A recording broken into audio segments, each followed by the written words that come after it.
with joy and love, emotes flying from above.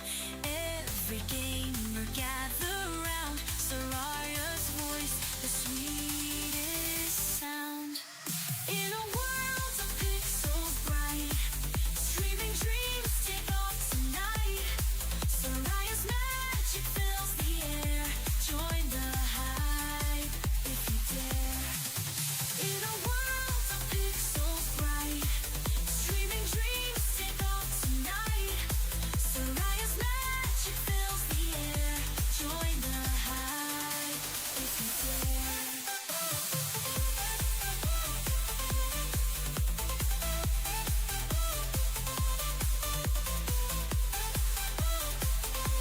Join the hype if you dare. Laughter up, go through the stream, playing games, living the dream. Level up and take the lead. Together we've got all we need.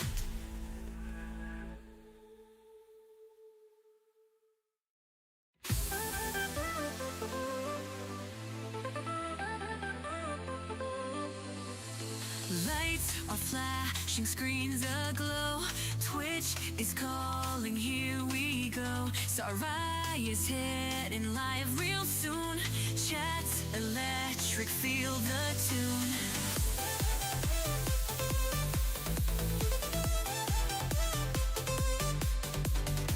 Set the scene with joy and love, emotes flying from above. Every gamer gather round, Soraya's voice, the sweetest sound. In a world of pixels bright, streaming dreams take off tonight. Soraya's magic fills the air, join the hype if you dare.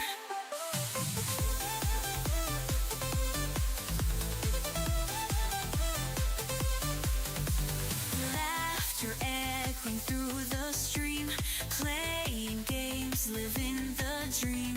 Level up and take the lead. Together we've got all we need. Gifted subs and things to share. Every follower a star. Memory lanes and epic scenes. Soraya rules this world of screens. Count the minutes, count the hours. In this space where times are power. Moments shared and moments bold. Watch the story now unfold.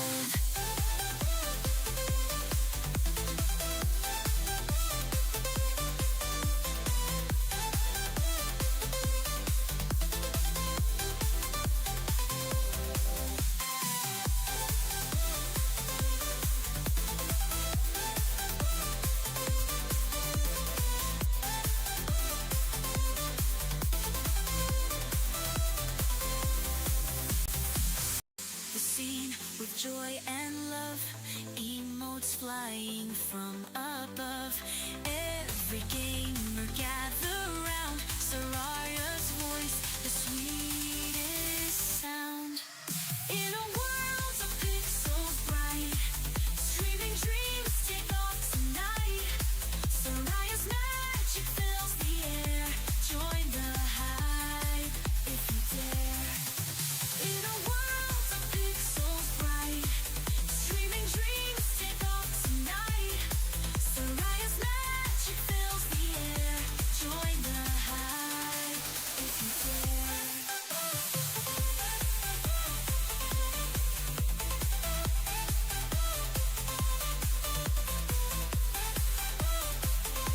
Join the hype if you dare. Laughter up, go through the stream, playing games, living the dream. Level up and take the lead. Together we've got all we need.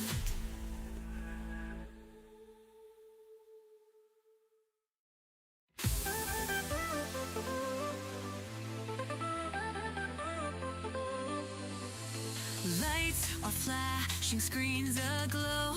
Twitch is calling, here we go. Sarai is heading live real soon. Chat's electric, feel the tune.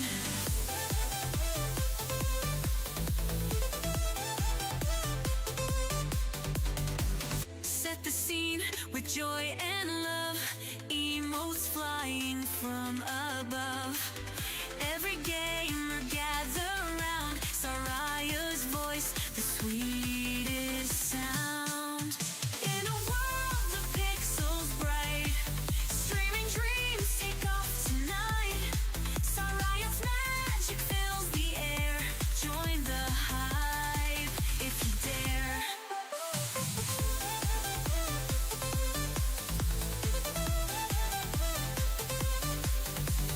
Laughter echoing through the stream, playing games, living the dream. Level up and take the lead. Together we've got all we need. Gifted subs and things to share. Every follower a star. Memory lanes and epic scenes. Saraya rules this world of screens. Count the minutes, count the hours. In this space where times are power. Moments shared and moments bold. Watch the story now unfold.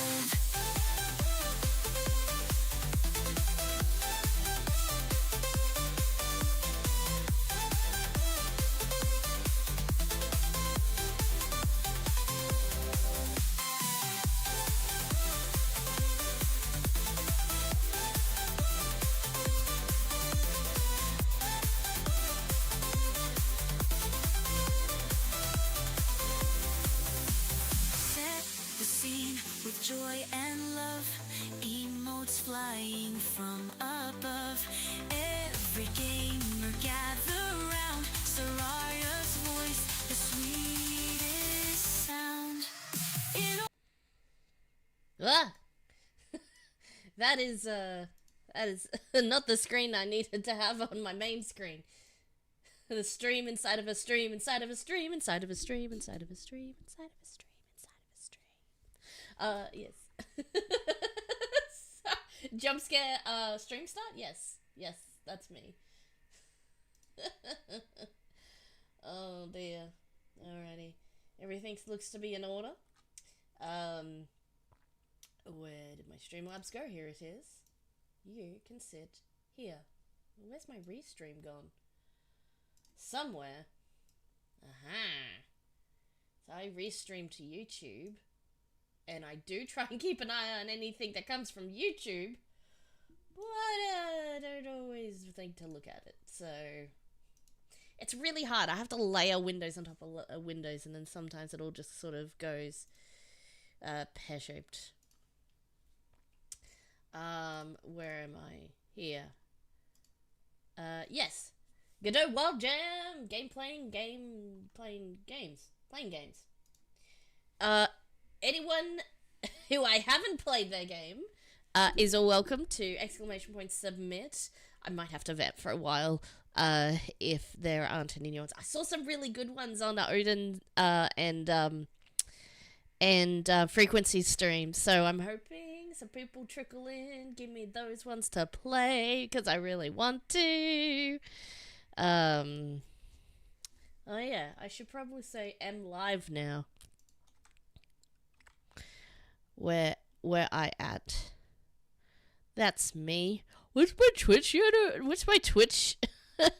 What's my Twitch channel again? Live now. Send me games, please.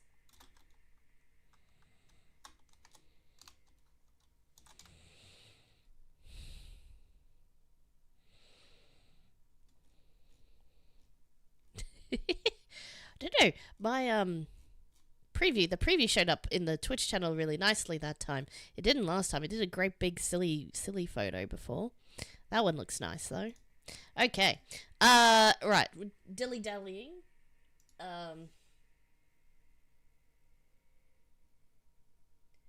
Your TV is lagging.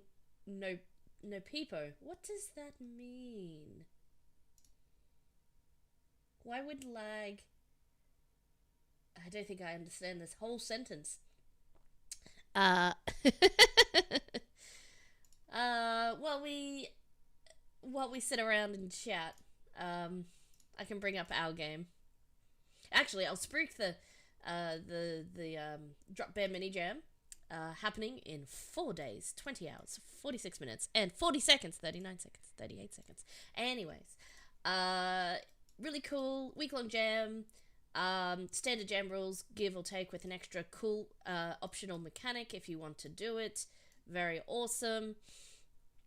And teams 1 to 5. So you won't have some of them are like, oh, you could work solo, you could have a team of 39 people, and that's fine. Those jams are great, and I love to see what comes out of those jams. But also, it's nice to have a jam where a similar number of people in the thing, like up to 5 is a good number. Any more than 5, it starts getting messy, if you know what I mean. So this one's teams 1 to 5 members. So yeah. Anyways, as soon as somebody suggests a game for us to play, I'm just gonna open up our game and just give you all a little taste of. Hang on, let me turn on. This game is compatible with Gamepad, which is very cool. So yeah, I'll just put it on easy because I'm not really awake anyway. So Wild Jam Gaming, yeah, that's what we're doing. Oh, I really hope that is in fact my stream title. You guys would tell me if my stream title was wrong, right? Right? Yeah. And I also hope my tags are right. Actually, that is a point. Did I check my tags? They should be the same as yesterday, but no. Yeah, they are correct. Why? Why would you put that back in every time? I update these tags, and every time these tags are like, oh, I'm gonna do something different. I'm gonna just add some different tags and remove some, and it's like, why?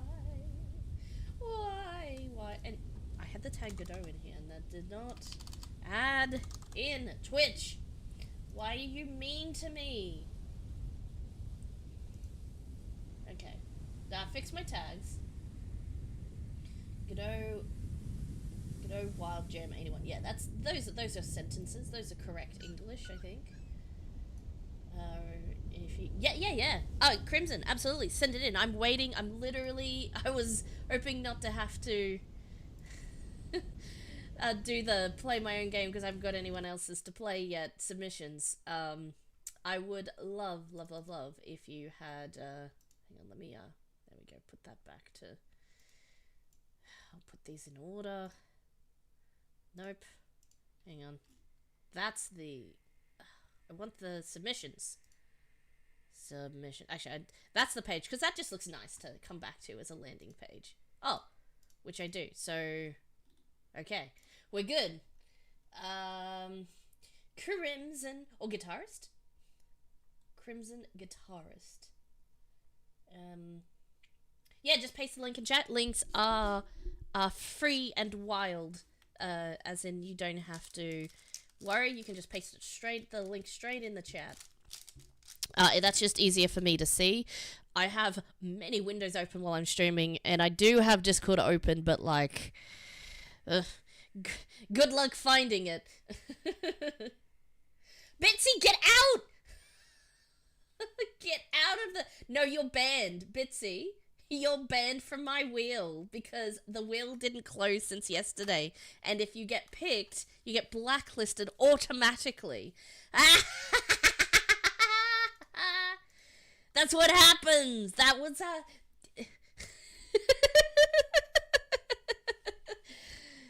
It is literally what happens. Okay, I'll hide the wheel because anyone else after this can submit on the wheel. But yeah, so if I reset the wheel and remove you from the blacklist, but because you actually got picked, it means basically people can't get on the wheel twice, which is because it's designed for picking game submissions. So it is a very good function of the wheel. All right, here we go.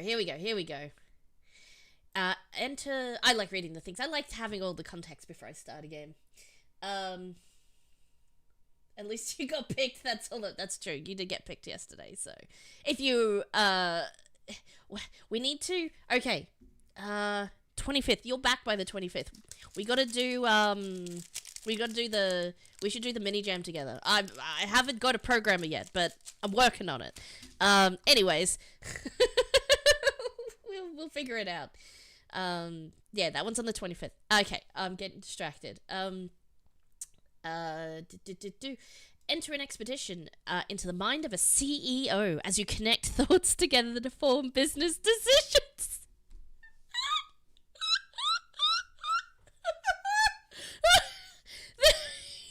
I'm pretty sure that's how an actual CEO minds work. Like, oh, I need to make a decision. I'm going to play a mini game that randomly decides what it is I'm going to do. That is so, oh man, that must be as soon as you get an MBA. Once you get that certification, like, you get this mini game installed, and this is how all the CEOs all middle management make decisions. Play a mini game, because goodness knows it's not based on logic.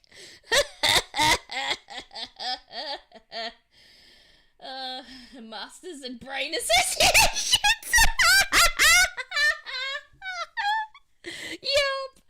Yep.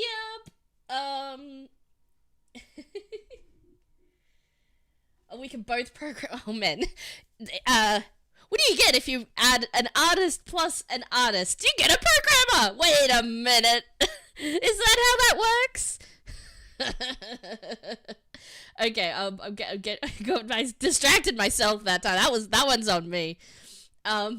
Make lots of money before you run out of brain power. Oh, this is the story of my life. The artist. Oh my gosh. Man, I like to try and make lots of money before I run out of brain power too. Oh, is it just because I stayed up too late and I'm tired that everything is funny now? Artist plus artist equals programmer sounds about right to me. Yeah. We can brown up. That's definitely how that works. Noel was the artist here. Arkana was the programmer. Crimson guitarist. You did programming and level design. Very good. Level design is a hard thing to do. I prefer not to. Like, I feel like as the creator, it's like, oh, designer. Yeah. You should be able to do level design. And I'm like, maybe. It depends on the game, but like, something about level design just like puts a chill through me going, what if it's bad? Then the whole game is bad. It's really important, and I'm not good. I don't know if I'm good at it. I don't think I'm good at it. Like, I can do all the other bits, but like interaction design and all the rest of it. But if I have to do level design, I'm like, all my creativity runs out the door. Level design is absolutely... Thank you, Rodzilla, for your submit. You are on the wheel. And we'll spin the wheel after we play this one by Crimson Guitarist, which we'll do right after. Cool. Just so you can see, here is the wheel. Ta-da! Wait. Hold on. Uh-oh. Oh no. Why are you not on the wheel? Why is nobody on the wheel? Submit. Uh-oh. One moment. Wheel, what is wrong with you? Seriously. You're embarrassing me right now. Hold on. Let me rerun the wheel. Raffle wheel, where? Oh no. Search everything. Raffle. 2. Raffle wheel 2. Here we are. Oh yeah, it's just sitting in my downloads. Where it ought to be. Well, you don't keep your programs in your downloads folder? Shame. I really should put it somewhere. Windows, don't be performing a security scan. Just let me run my wheel, please. Okay. Yup. Okay, so we go, the wheel is online. And we go raffle, submit. Good thing somebody tested it while I was looking. Okay, now everybody try submit. Bitsy actually gives it. Actually, I should have tweaked when it didn't give you that message before. Rodzilla, please try your submit again. And anyone else who would like to submit, I just want to check that the wheel is in fact working now. Yay, look at it go. Okay, I'm going to hide that for a bit. But it will still be open while we play this one. Right. Known issues. Digital Watch item does not provide 10 seconds. The promise it is supposed to give. This will be fixed once the voting period is over. Okay, so the Digital Watch doesn't work. Playing the game on Mac runs... blah, blah. Who cares about Mac? I mean, what?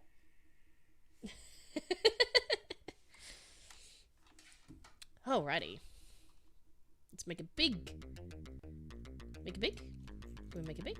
Can I make it big? That's alright. We'll leave it here.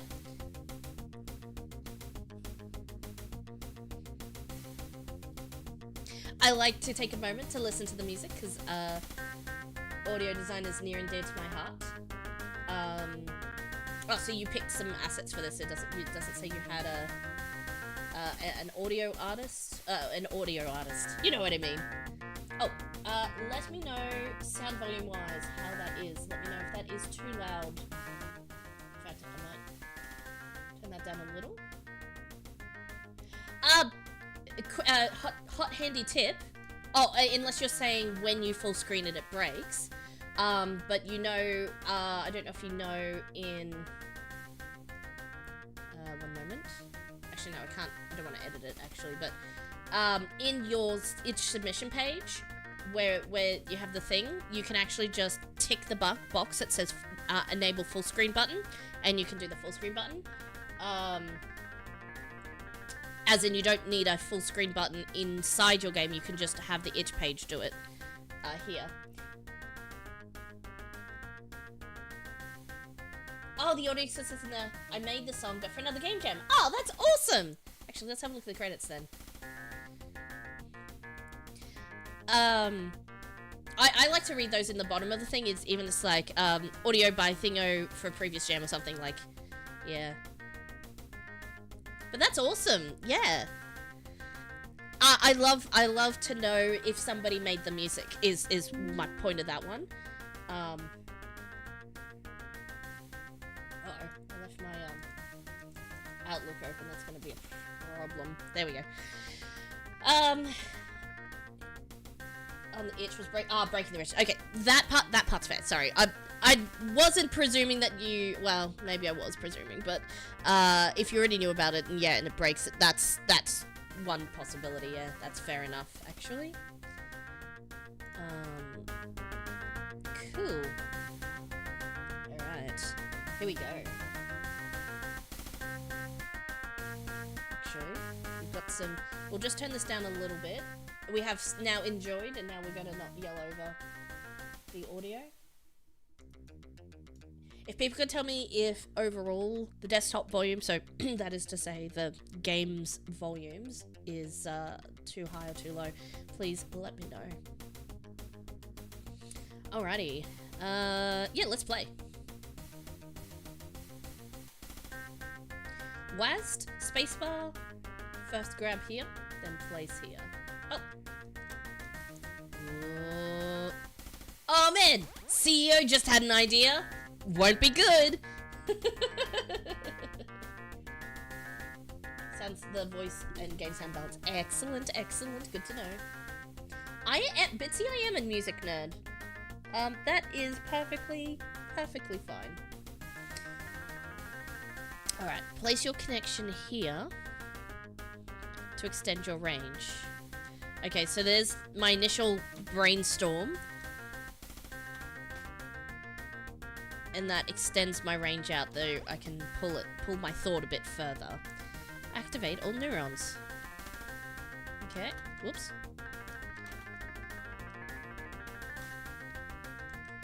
be careful how far I can go. Cool. Lines cannot cross. Okay, that's fair. So, yeah, pretty straightforward. We do this. We do this. I love that this is a 2D, but I can clearly see by moving around that this little fella's a little 3D character. I love that actually. Oh, scooted away too far. There we go. Make money, don't waste time. Oh, gotcha. So we want to get straight to the point. Gotcha. So some of them might be red herrings.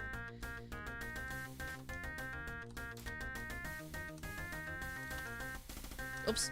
I need to start at the thought. You can't start at the end product, Mr. CEO. Okay. Yup. Yup.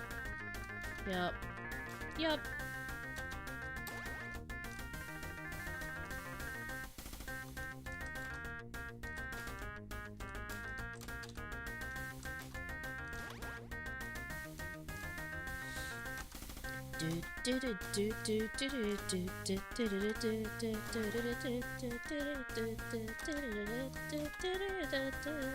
Oh.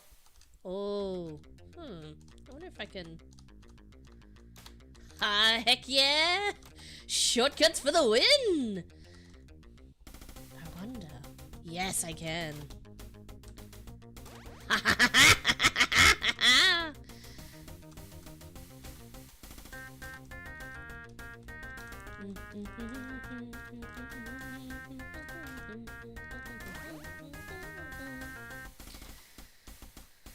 Okay, alright, this is my upgrade screen. Let's see. What have I got? So, we know that the something doesn't give us a something. The watch doesn't give us something. Proud of the 3D fake is actually a compromise between our artist 3D modeling and the 2D game we ended up making. Yeah, yeah, and I can see you've got items here as the thing as well. 100% agree, because we were doing a pixel game for ours this time, but this is the first game that I've really made that uses pixel art. I don't really include the Kenny Jam that I did like 4 years ago because I was tracing over pixel art. Like, as in, they require you to use their assets and only like recolor and sort of draw over them. And, like, modify, rather. So using their modified assets, so that's kind of like... That's the equivalent to tracing. Which, again, nothing wrong with that. That's just what the restriction of the jam was, so I didn't really do any pixel art for that one myself. That being the case, I'm normally, at this point, doing 3D, even though I'm not that great at 3D either. I've done mostly 3D jams at this point now. And going back to a 2D, it was like, oh, it's quicker, but it's also more difficult to make it look good.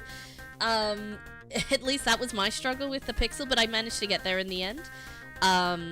Traditionally, I work in Illustrator and the similar things. So, as a graphic designer, which is different to asset design, actually. So I had to learn a lot about that too. I don't know what I want. 20% friction minus 10 seconds. Plus 20 seconds less acceleration.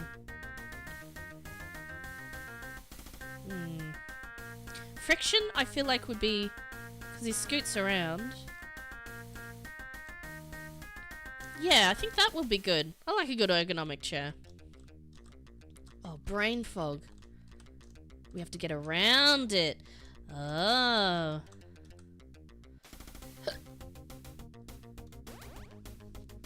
Oh, I see. So brain fog, you can't walk through it. A player can walk through grey matter. Oops. That makes sense. Remember the differences. Okay, so this one, I can't walk through it.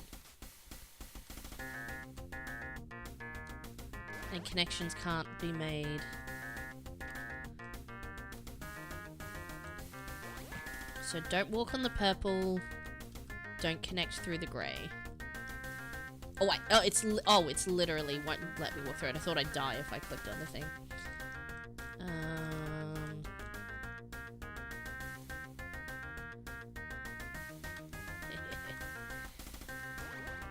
Nice.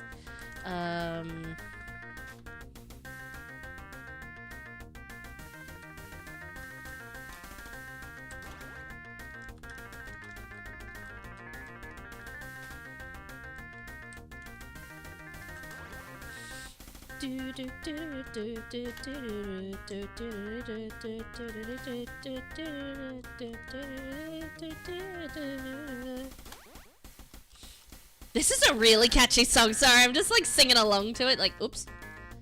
Oh yeah, that one. Yeah, that one I can't pull the connection through. So, oh yeah, it's about angles here. It's all about the angles. Can I? Yes. Yes, I can. Why is this one? That one was suspicious. Sometimes when I get a suspiciously easy one that's not teaching me something, I get suspicious.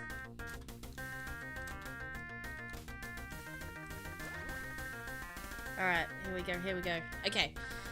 We got a chair, we got a watch. I guess we'll go with the chair again. Like, I feel like that worked really well for us.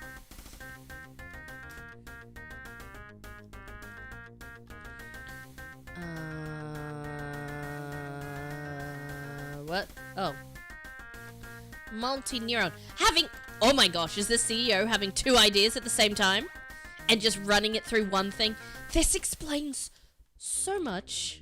This explains so much about, like, you know, CEO thought patterns. Like, I don't doubt for a second this is how it actually is. You know what I mean?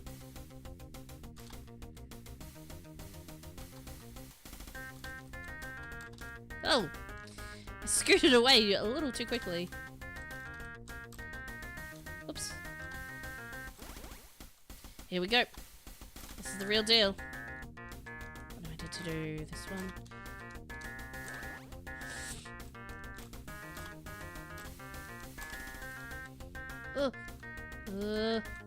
Yes.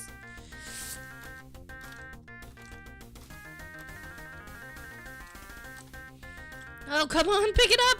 Oh, come on, pick it up! What's happening? Oh, it's not connected. Now it is connected. Whoa, I wasted so much time rushing.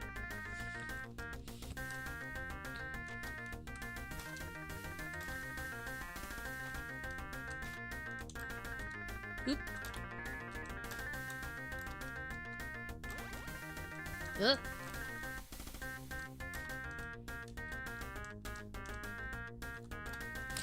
I should point out, even though I was looking for a full screen button, it does not in any way diminish.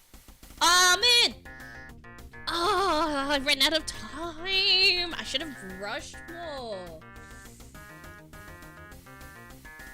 This really says a lot about our society. It really does. It really does. This is such a poignant game. I kind of want to... I should have other games to play, but, kind of want to play more, but it's really good.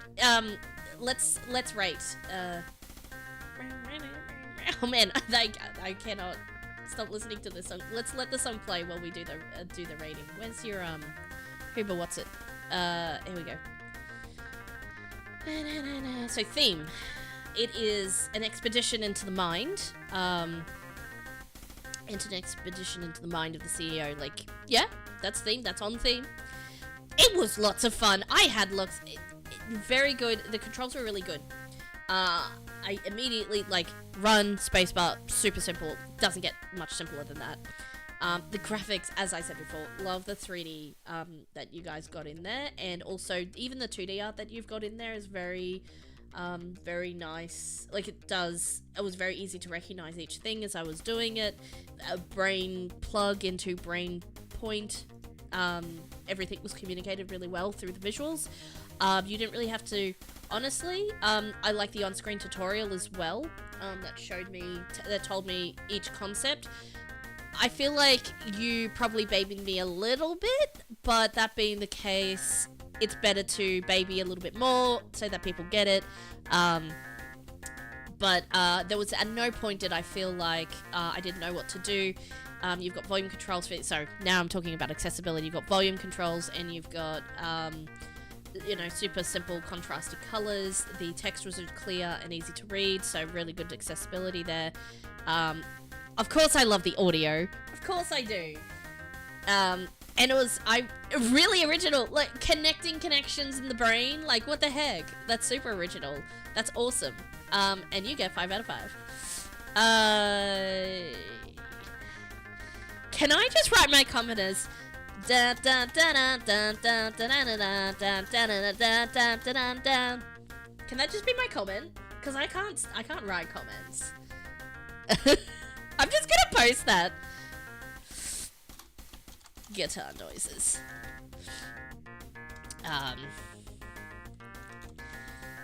Love the concept. And had so much fun. Done. Dun dun dun dun. That's my comment! Sorry, I got so distracted by the awesome music.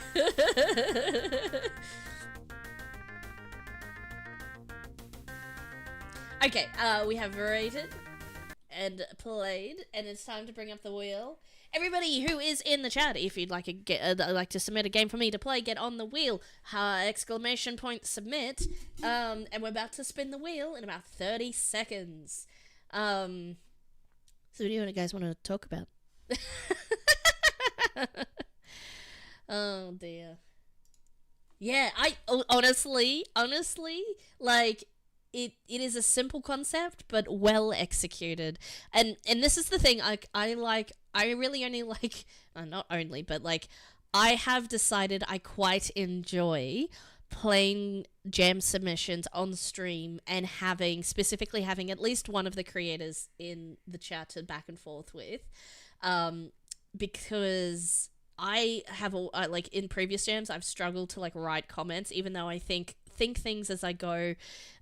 If I just say them as I see them as I play through it, and then I have to like, it's like having a quiz at the end of the game. It's like, okay, so what did you like, all the bits and pieces, pull it apart, write a thesis, and I'm like otherwise if it's like, neat, fun jam, or like fun entry, cool, nice, like I feel like that's so ineffective and inefficient and kind of, on my part, kind of useless, because what do you get out of that? Oh, you got a nice comment. That's good. Like, and I like that too, which is why I still do leave the comment.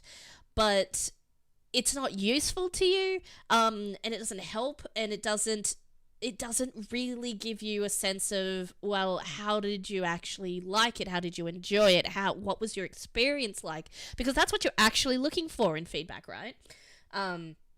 So what I like to do is, even if it's not all the creators, like I have the VOD uploaded as well, so people go back and watch their thing, but at least I can have a bit of back and forth with one of the creators if I'm like missing a key point of something, especially because I want to see the game in its entirety. If I've just misunderstood something, you're not there to like go, oh, actually this, which, means that you then recognize like, oh, maybe we should make this bit a little clearer and stuff like that. It is such an invaluable thing to have and watch somebody play your game live, because you get to see how the person experiences it, and that is the most useful kind of feedback you can get, I think. As opposed to standing over someone at their physical computer watching them play it. Like, a stream is just a much more casual, fun way to actually do that. So yeah, even if it's just one or few people, who do the streams, like, I think it's better than 10 people leaving a comment that was like, nice, cool, like the audio. Like, that doesn't help you at all. Like, it tells you that, like, okay, I did a good job on the audio this round, but, like, if there's a bunch of, like, comments that are not specific, and there are people who are good at writing specific comments, and then some people who it's just really nice to get a lovely comment and say, I really like this. But this one, it's like, I really like this game. It was a little difficult to figure the controls, but I got it. So, in this one, we probably should have had, we had the controls below the game, but we probably should have had them in the game proper. Things like that. Something we'll do different for next time. That sort of, like, that's a short, but really actually useful comment. And there are some people who are good at that. I recognize that I am not. So that's why I like to verbalize my feedback. Anyways, I'm just not used to saying everything they think while playing. Yeah, exactly. That's exactly right. So by the time the non-streamer gets to the end and they go, what do I want to say? And then they go, well, I don't know. So again, I still get that. But if I say it out loud as I'm playing it, it's like, oh man, I love these little things. Like, I sometimes say the comment without realizing, and they're like, oh yeah, I'm actually, this is what I'm experiencing, and I say it out loud. Yeah, you won't get that level of feedback. That's exactly right. Oh, sorry, Crimson, I missed some of your comments. Had a lot of fun making it. Shout out to Noel and Arkana, who couldn't have made the game without. Nice. Yes, give them my praise and thanks for letting me play your guys' game. Gotta go back and share a clip of your reaction to the game description though. Sure. If anyone wants, I think it's below my channel information, but this is being co-streamed, that's a weird word, restreamed to YouTube, and once it'll automatically appear as a previous live video, so not as a video but as a live, as a, I don't know, they put a separate section for live videos for some reason instead of just the video section. Anyways, it'll be in the VODs under the live section, both in Twitch and in YouTube. If you want to show the section to other co-creators that weren't in the stream specifically, I'll try and timestamp some of them when I get a chance, but we'll see. So that goes for anyone who has team members who aren't in the stream today. Sound designer says she had reaction to makes me happy. Aw, that's lovely. Oh, that's so nice. Well, from one sound person to another, that makes me happy as well. I know I like it when I get good reactions on my music stuff that I've made. So yeah, that's so nice. That's super nice. Cool. All right, we're going to spin the wheel. I said 30 seconds. It was more like 30 minutes, but let's spin the wheel. Let's open the raffle again. Raffle submit. It is D-Polk. I hope I'm saying that right. D-Polk. Bitsy, you haven't even opened the raffle again. Get out. Get out of my wheel. Get out of my wheel. Alright, exclamation point submit if you missed out. If you missed a spin and you were on the wheel previously, you will get extra waiting for waiting. Get it? It just means that you've got pity preference if you missed a spin, and more pity preference as time goes on. Usually doesn't go longer than 2 or 3 at absolute maximum. So yeah. D-Polk, could I get you to post your link for your game, pretty please? I live in your wheel. Get out of my wheel. These darn cats. Shoo! Shoo!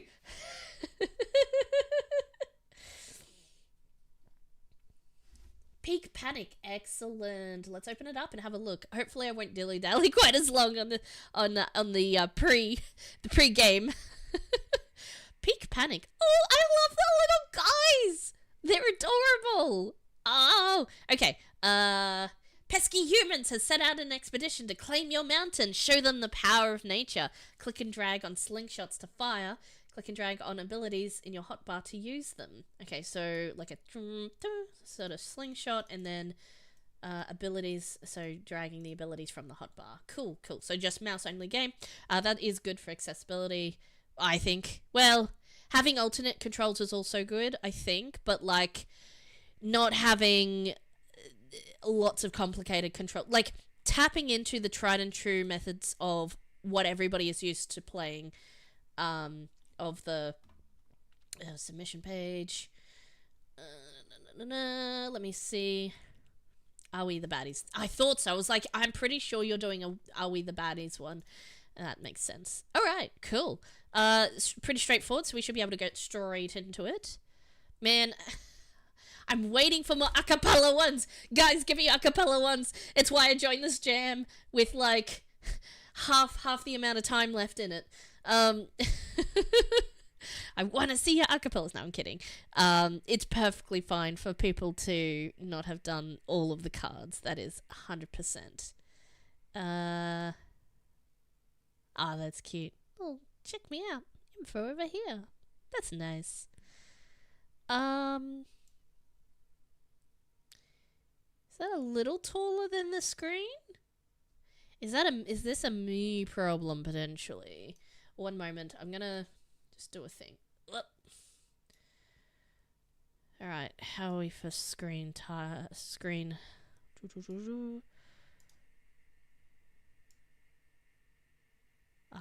Okay, we can just set it zoom page out. Do I have the page zoomed in? Oh yeah, that's a point though. There we go. Ah, perfect. Alright. Oh, hang on, I'm gonna refresh because I read the instructions and then I didn't absorb like anything. Okay, sorry, I do have the page zoomed to. Oh my gosh, stop scrolling. Put it there. I do have the page zoomed to the right size now. So, all right, here we go.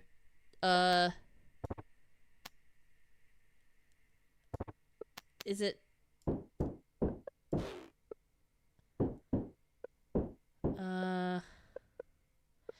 Oh, these are the slingshots. Okay, got it. Yeah. Sorry, I was like, is this my slingshot? Yeah. Okay, I got it now. Oops. Oh man, that makes it hard actually. Yeah, okay. Oh, nice. Okay. That was satisfying. Whoa! Heck yes! One human takes out the other human. A new ability. Oh, stone block. That looks. I'll use the slingshots and save my abilities for when I need them. Oh, nice. Oh, it's so nice to get a little run on them. Yes. Oh, okay. Hold on. I'll get yes. Don't stand in the. Yeah, there we go. Roll the boulder down there. Oh, they recharge. That's nice. Squish. Oh, that one,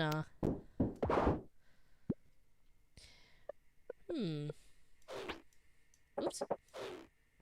Dropping rocks everywhere. You humans aren't gonna get me. You do not get to claim my mountain. Okay. Yeah, let's get another boulder. Because these boulders are kind of fun. Yeah, same cooldowns. Same-ish cooldowns? Similar cooldowns. That's 3. What's this one? Also 3. Oh, wait! Hold on! No! What? Hey, that's not fair! You can't fly in like that! No! Hold on, can I throw boulders on them? Yes, I can. Oh, this just got hectic. I thought I was having a great and fun time, like, dealing with humans. And now these pesky humans are, like, flying in on their flying machines. Don't you even think about it. Yeah, that's what you get. Huh. I think I missed my calling as evil mountain god.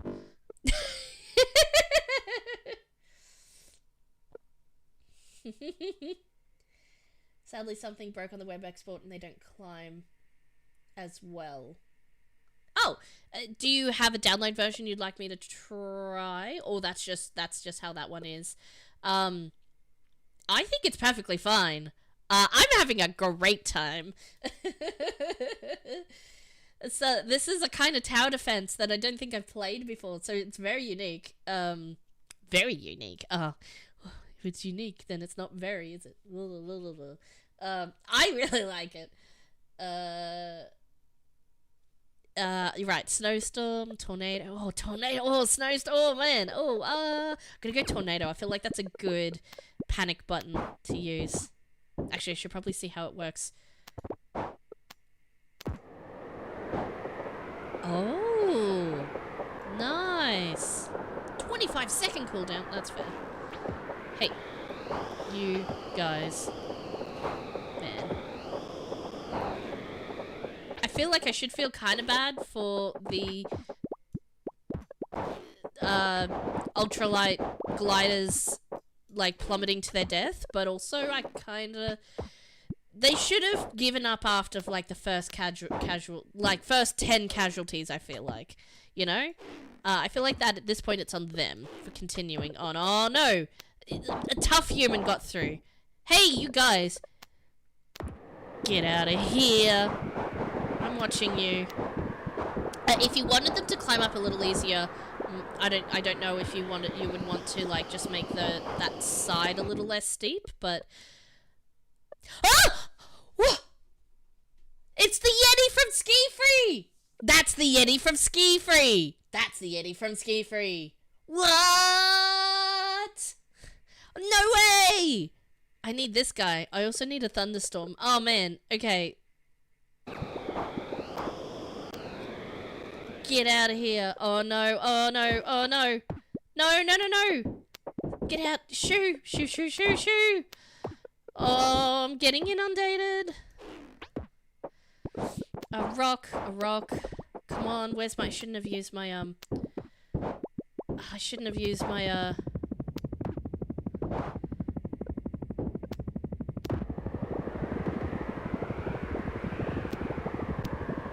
Oh my gosh, oh my gosh. Shoots down the the smelly chopper. Oh no. Get out of... No! Shoo!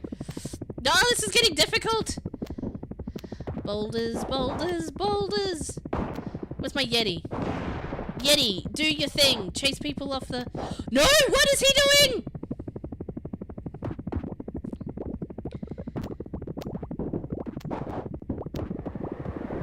Get the tornado, get him! Oh no! Oh no! I need more tornadoes, I think. He can hit these guys.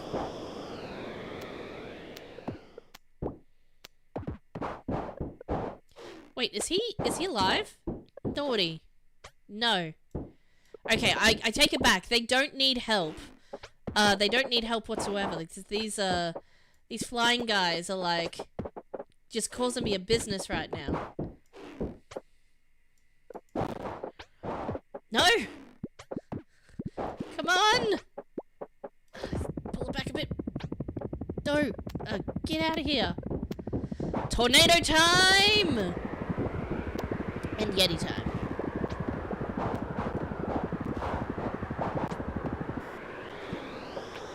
Don't conquer my mountain, please. Oh my gosh, why am I terrible at this?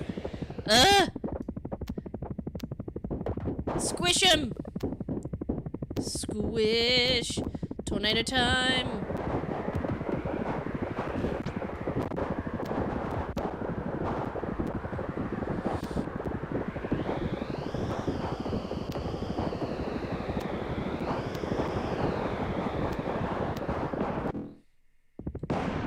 Thunderstorm. Yeah! Oh no! Oh! The mountains are random each run. Oh, okay, so I got a pretty decent mountain then, all things considered. Because they were having trouble getting up this side. Oh, that was peak panic. An excellently named game as well, because there were peaks and I did panic. With the exclamation point.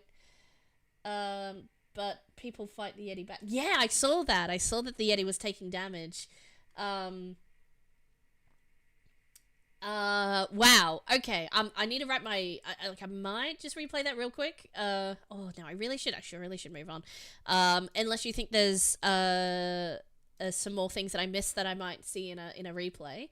Let me grab some feedback for you. Absolutely an expedition. Like, it's very expedition. The humans are on an expedition to claim your mountain. It was super fun, honestly, and also very original. Like, that is a type of tower defense that I didn't know I needed in my life, and I love it. Accessibility, click and drag, man, super simple. Like, so super simple. I will say, with the controls, okay, so the controls themselves were good. I feel like I wanted a little bit more. No, I figured out where the slingshots were. They were a little bit further in the background, so I wasn't 100% like I was looking for the slingshot. To be fair, I was looking for a slingshot in the foreground, but obviously that wouldn't work. I don't know if you can like highlight the, like, I don't know if this is possible. I'm just saying things, so I don't know if what I'm saying would even make a difference, or it makes no difference. But to like make your slingshots that you're meant to interact with a bit more obvious that these are your slingshots and to interact with them, even though you say in the description you have some slingshots. I was like, where are my slingshots? And I like completely didn't see them until I was like, oh, there they are in the background, like, because I kind of seemed a little bit distant. Like, even if that's just like flashing is like, hey, slingshot over here the first time you load in, maybe, I don't know, or maybe like a mini tutorial. It's like, try out your slingshot, shoot this guy, and then you got a bit of time, but the level just sort of starts. So having a tutorial may not, for a jam, like probably not necessary, but for like a fully fledged game, some sort of tutorial for using the slingshots and identifying that's where the slingshots are and what they do, and like getting the player just integrated into the scene before you start inundating. To be fair, it starts off very slow and very easy, so there was enough time for me to figure it out. But I feel like there was, you saw that on stream, I was a little bit lost for a second. I don't know if that's a fixable thing or not, but just some things to think about, I guess. Yeah, so most of the stuff, no worries. I will definitely, oh, and that reminds me, let me grab, I'm gonna grab this one. I'm making a list. I forgot to do this last time, but I'm making a list of the games and the order that I played them so that I can come back to them and also do my timestamps later. So yeah, yeah, so just that on the, maybe I guess on the tutorial side of things. But that's not to say I obviously was able to play the whole game without a tutorial. But I had a moment of confusion of what is it that I'm doing? And then I figured it out. So honestly, like, the minorest of minor nitpicks, pretty much. Because the rest was really good. The graphics were great. As I mentioned, I love the little guys. I absolutely loved you had an interpretation of the ski-free Yeti. And everything looked like what it needed to. Really nice pixel artwork. Everything cohesed together really well. And good choice for audio and things. Did you have who did what? Did I read that out or did I miss that? Oh, perhaps not. Just for other jams and stuff, I love to see, I know, you don't have to do this either. I love to see who did what in a jam. Like a little, like, credits of, like, I did the programming, I did the art, I did the music. Stuff like that. I love reading those things out and, acknowledging and stuff like that. So, yeah. Remember, chat, I'm in your walls and no, will not pay rent. Thanks, Bitsy. We'll catch you later. Oh, sorry. 1 second, guys. Just need... Why am I the one with the two-factor verification? This should not be me.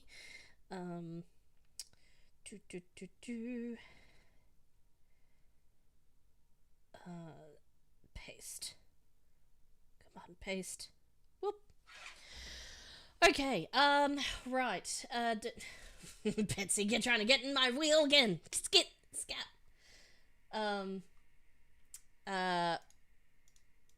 What was I saying? Oh, yes. I'd like to see who did what, but even if you didn't make the audio, I liked your choice of audio. It very fitting and fit in really well with the rest of the game. Yeah, like it was honestly so natural, like good integrated sound design goes unnoticed. Like great sound and it fits so perfectly you don't even realize it's there half the time, unless you're obviously looking for it and you go, oh yeah, that is actually really good. Sound design that draws to attention to itself also is good in a different way, but there's an art to, like, you know, integration of that sort of thing. So yeah, no, I really liked it. It was really good. A comment, Yeti. So I did funny comments because you get my real feedback here, and then you get a funny comment to remember that feedback by. Yeti. A very fun and interesting way to do a tower. It's still a tower defense even if there isn't towers. It's close enough. It's in the tower defense genre of category. It's related to tower defense. and very fun and interesting to do it in tower defense, and very peak, very panic. There we go. Fun comments. Oh no, what? Save the rating. I always do this. Save the rating, then post the comment. Hey, oh no, I have two! Oh!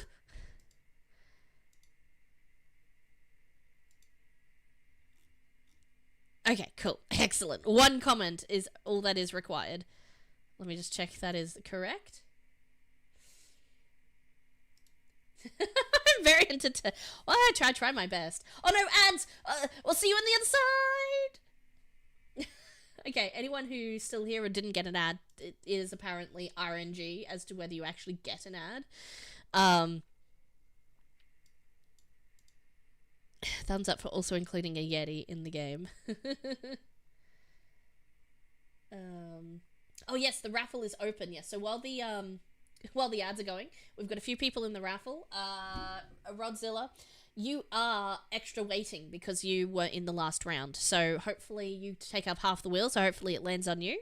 Because I think I don't know if I saw which one yours was, but if it is the one I'm thinking of, I'm very, very excited. Oh, well, I'm just going to do some quick... just going to grab the link for this guy and put that in my document so I know that we played this one. And then the next one... And the next one... I'll close this one. And, yeah. Yep. And that one. And then that one. Cool. I really hope so. We'll spin the wheel and see how it goes. If I spin, I see. I don't want to spin the wheel while the ads are going, like the raffle mechanic. Oh yeah. For those who are still here, I'll tell you a bit about the wheel. This is Pomodev's wheel. That is on itch. 1 minute. Itch. Thank you. I think it's Pomo Games Dev. No, Pomo King. Oh no. Changed the name to.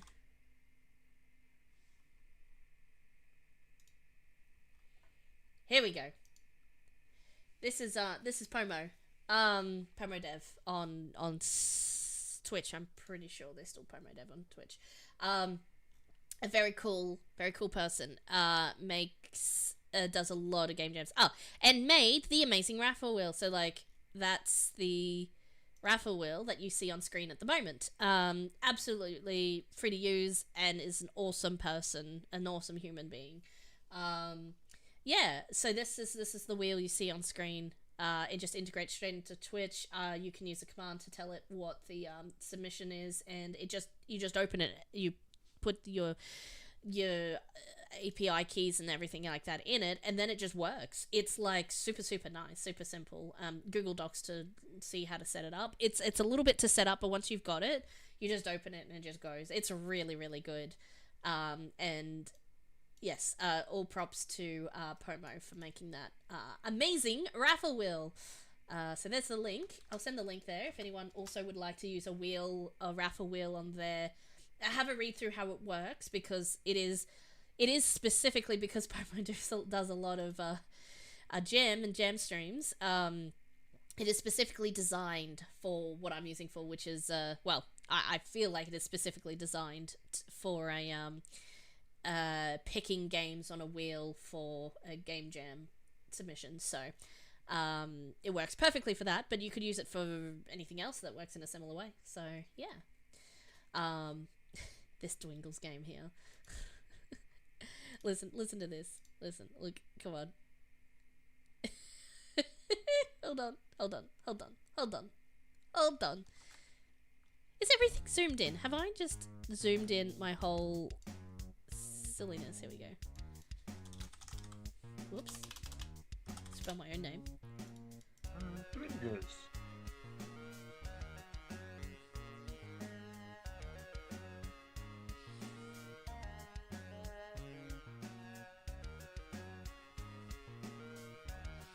Anyways, it's just Dwingles, and you have to get the whole game is getting a chip out of the Dwingles can with your gross heckin' finger. Why did I click escape? This is a browser game. Anyway, sorry. Getting distracted. We're back from ads now. Oh, Rodzilla, we waited. I wait during ads, and now we have an hour's worth without pre-rolls, essentially. So I do it this way so that we all take a break, like, we do nothing. I just chatted about the wheel, like, you didn't miss anything. So we do that. Should be 1.5 minutes, like 90 seconds? Maybe it is. Anyways, we should get an hour's worth with no ads whatsoever, because otherwise it would be constantly interrupted with ads, and I don't like that either. And I also don't like pre-rolls. So we do that, and then we have an hour's worth of free time. Yeah. So, sorry, I should have... When the ads are coming up, I usually explain that before the ads happen. But, it was that was a jump scare that time. Excellent. Okay. So, we're still sitting on anyone else who wants to join the raffle, ! Submit, and then we will spin in a little second. But yeah, Rodzilla, what I posted was a link to the amazing raffle wheel that I use in case anyone else would like to use it, because Pomo is an excellent dev and makes awesome things. Yeah. Alright, we're gonna spin because we've been gaslighting long enough. I'm gonna reopen the raffle submit. And the winner is... It's Rodzilla! I've got your link, so I'll open up in just a second. Alright. Raffle is open for anyone else who still hasn't been chosen or is just arrived. ! Submit. And you might be next. Alright. Such a... I don't know. I tried to do announcer voice. I don't know if it works. Oh, heck yes! Yes! It is this one! I got spoiled a bit on Frequency's stream. But, like, I couldn't stop watching. But, like, I have to say, I was crying. I was dead. I literally died when I heard the ship death noise. Full of elephants. Oh my gosh. The best... I mean, I'm gonna give you, like, a 5 for audio, like, I can tell you right now, because I've already heard this, but let's start at the start. Let's pretend like I've never seen this before. Oh, man. I'm so excited. Welcome to the Blackbeard Challenge, Captain. Find the treasure and win respect from all. Good luck. Haha. The team. Chichu Rake was the code developer. Rodzilla, code developer, 3D designer, and VFX shaders. Wow, lots and lots of things. And Tilka did the music and audio designer. Now, it says music and audio designer. Can I ask, when we get into it, like, those were your roles, but did you all participate to the raw audio sampling? Like, I would like to know whose voices they are. Is that all of you guys? Is that just Tilka? Is that other people? Like, I'd like to know, because I think it is... Like, I've already heard it. Whoa!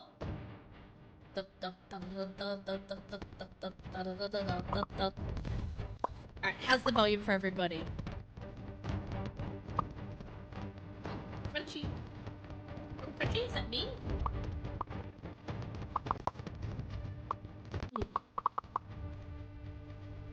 I might? I know it's caught up. Okay, it's fine now. It's fine now. Sorry guys, that was a little bit crunchy for a second, but it should have evened out now. Choo-choo Ray, I can tell that it's some lessons. Okay. Nice. Rizzolini! Hello! I haven't seen you in ages. I might just turn the master down a little. I feel like I'm yelling a little. So I'm just gonna turn that down a little. Excellent. And yes, we'll take a tutorial. Nice.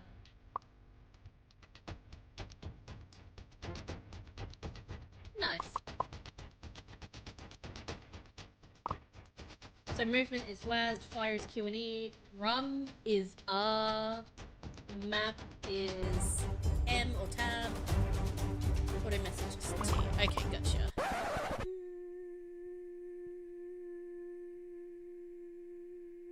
Oh my gosh. So you had like fake, like actual music, but like fake out music at the start.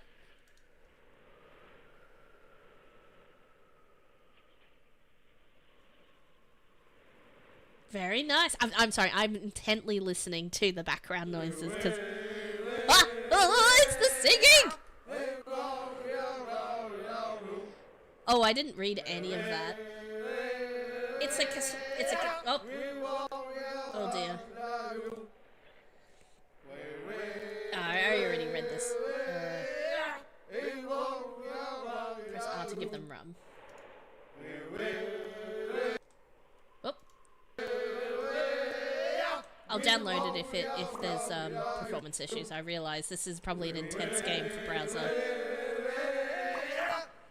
Oh, call me with T. Gotcha.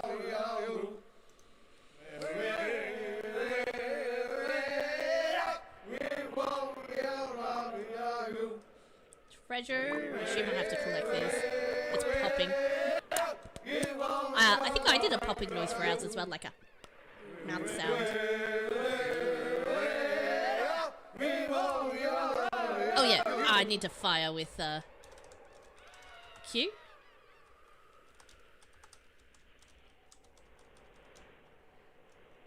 Do I need some... Oh no, I need some ammo probably.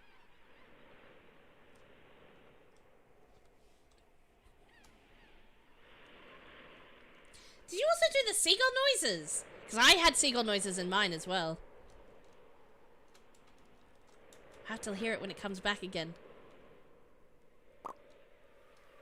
Oh! Did I get new sails? Oh, we need rum. We need rum. We're out of rum. Oh no. Uh-oh.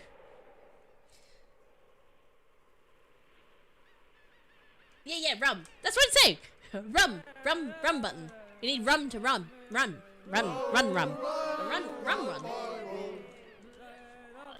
Yeah, skins. Like, what the heck?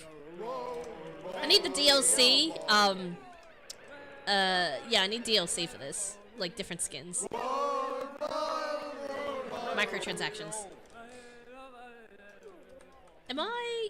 I think I forgot what I was... Where am I? I have no idea where I am. Where is me?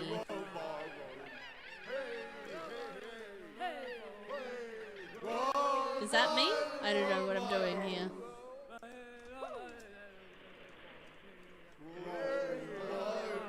This one! If you know, Rodzilla, is that Bound for South Australia? The drug version? Because I'm pretty sure... Bound for South Australia, heave away, you heathen, heave away, haul away.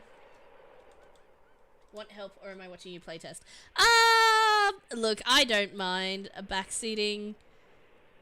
I probably should have... You know what I'm going to do? I'm just going to reset it, because I didn't. So, I think if it's what I think happened, potentially I might have just clicked. But let me open this up real quick, and we'll go again. So we start.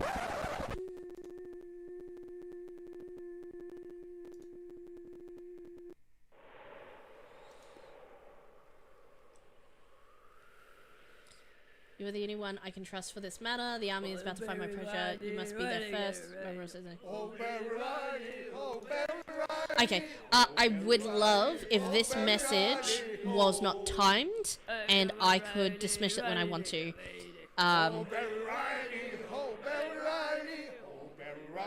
And that one disappears as well without me clicking. So just a couple of like accessibility things. That's what I would change on those dialogue boxes. Give me control of my dialogue boxes if I'm reading, like 100% of the time. I think there's almost no reason to force timing unless it's a caption or something like that.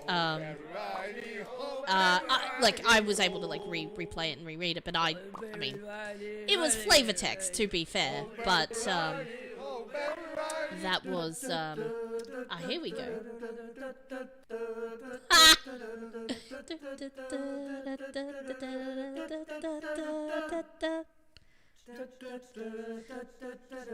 This is awesome. I love the shop music. This is awesome. You can use T to get... Yeah, so the parrot messages are fine. It's just me wanting to read it the first time without having to recall it, especially that opening message. When I did actually was paying attention, I read it through. It was also on screen for longer than I needed it to be, and then I had to wait for it to disappear. So giving people control over when their message disappears, and the ability to bring it back is good too, is I think probably an important UI consideration there. Yeah, right? It's crazy.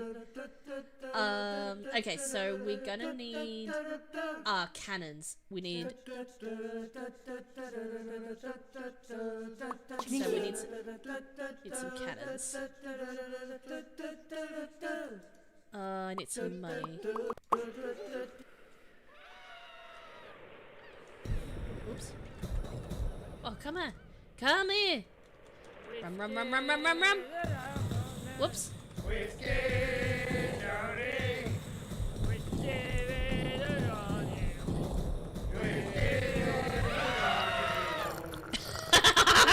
I love it.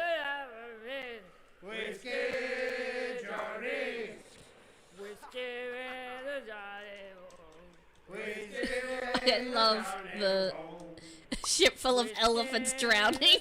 It's so fun. It's so good. Every part of this sound design is absolutely amazing. Buy ship upgrade. More cannons? Oh, no, actually, I'm going to have to buy rum when I can afford it. Let's go. Let's get this guy. Ah!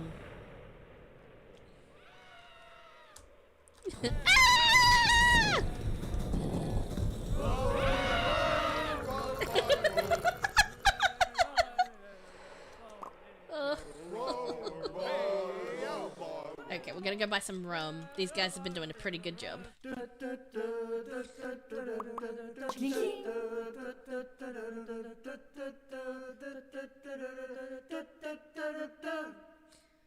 What does this one do? It'll help you find where you're on the world, like on the map. Okay. I just needed to find the shop and all my questions were answered. Awesome. My ship is pretty good.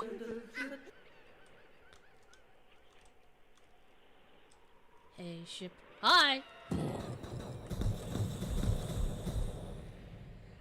Let's go.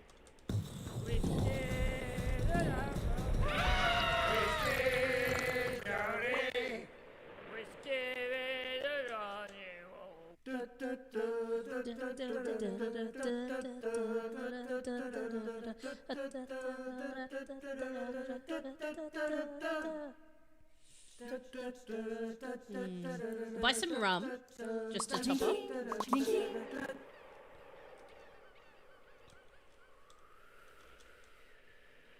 Oh, Barry Riley, Riley, get it right. Oh, Barry Riley, oh, Barry Riley, oh, Barry Riley, oh, Barry Riley, oh. Oh, Riley, Riley, oh, Barry Riley, oh, Barry Riley. So you've got mouth sounds. Are we the baddies? Obviously expedition. Oh, Barry Riley, oh, Barry Riley. Oh, the other one was items, but yeah. You had the good ones. Which is a cappella. Oh, Barry Riley, oh, Barry Riley, Barry Riley, oh, Barry Riley, Riley, get it right. oh, Barry Riley, oh, Barry Riley, oh, Barry Riley. I'm having so I just love listening to the noise, the sounds, the music.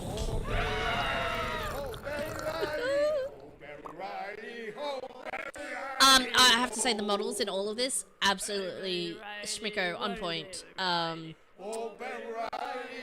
Very awesome. Very accurate pirate ship, I feel. And the fact that the design of the shop as an upended ship, that is really cool. I like that a lot. Oh, you have to loot rum. Oh, okay, that. I probably would have realized that if I was looking. Okay, well, I've been looting ships anyway, so it's not been a problem. Maybe rum barrel storage or like rum storage.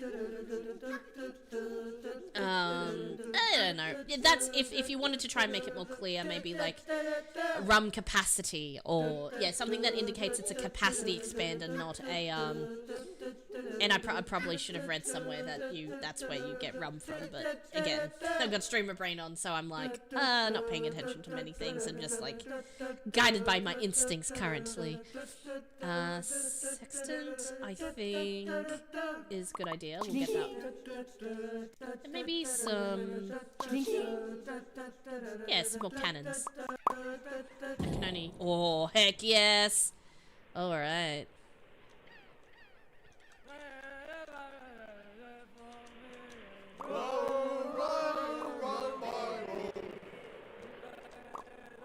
Whoa. I do anticipate this would run better on on a downloaded, so that's fair enough. We're fully drunk and fully fastness, because that's a good idea while you're steering a ship.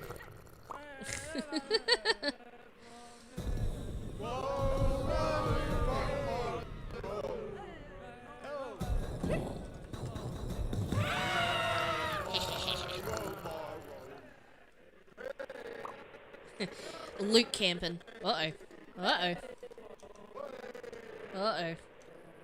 Hey. Come on. Let's go.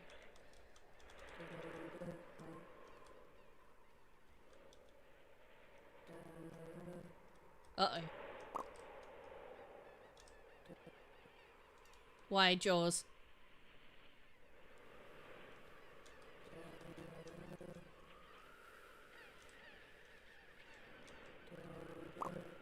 Is there a shark somewhere? The game is so meta, even the web build. Yeah, the web build is getting drunk. Oh my gosh. Oh, that's some lag. That's why! That's the thing! Help!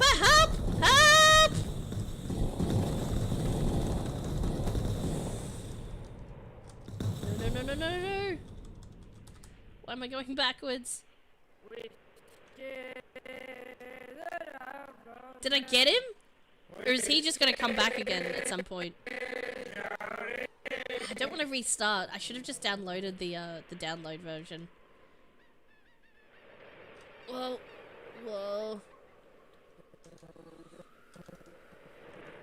Come on. Turn around.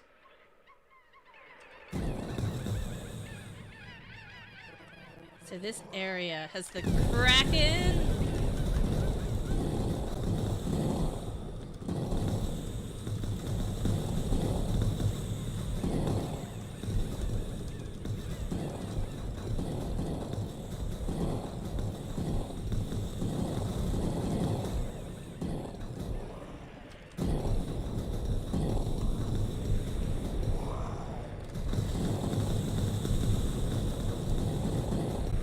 I want to get the...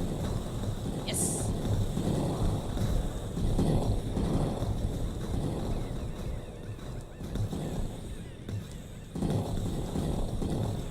I don't know why I'm sailing backwards though.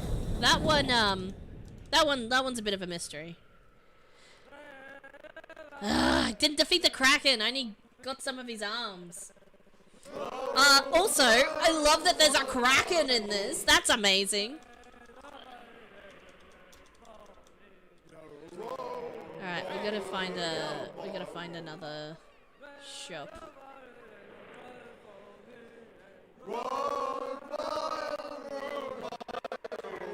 So this is not a shop, I assume. I can just blow it up.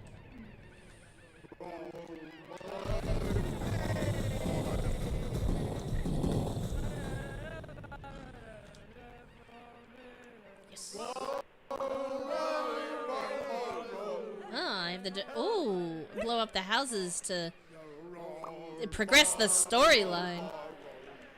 I was just gonna sit around and blow up ships all day.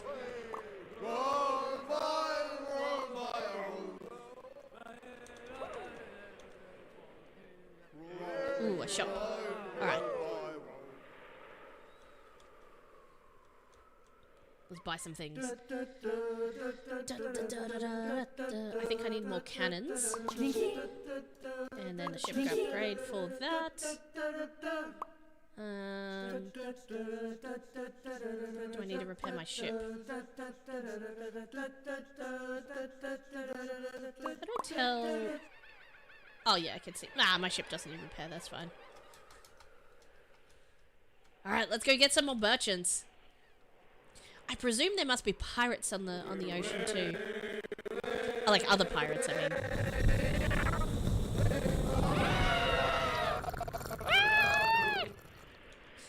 This is so good. I am having so much fun. I'm gonna have to find it difficult to pull up and play the next game.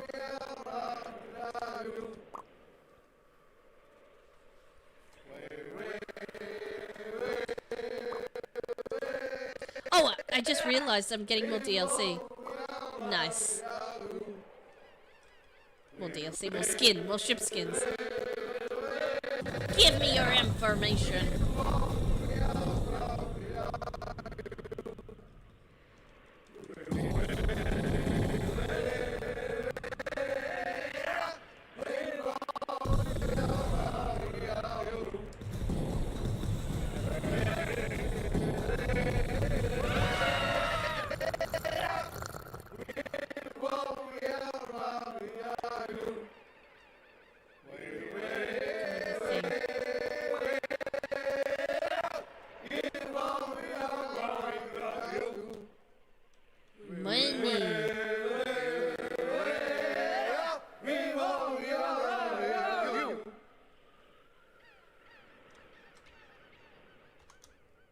Oh, that's a shop. That's why I'm money. Can I buy anything else? Okay, yeah, I need to get in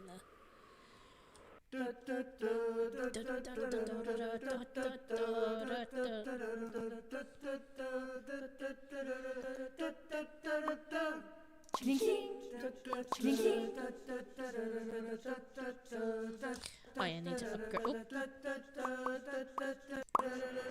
Need to do that. Here we go. I'll just get a few more.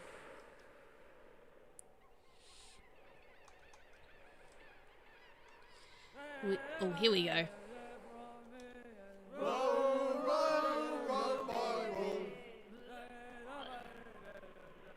No, we had some weirdnesses with web exports on a... Well, ours was a Unity build, but when we did some, like, decent, actually audio effects and things like that, like, as opposed to just chucking a soundtrack in, it was weird, like, so I don't know, I think that might have to do with something.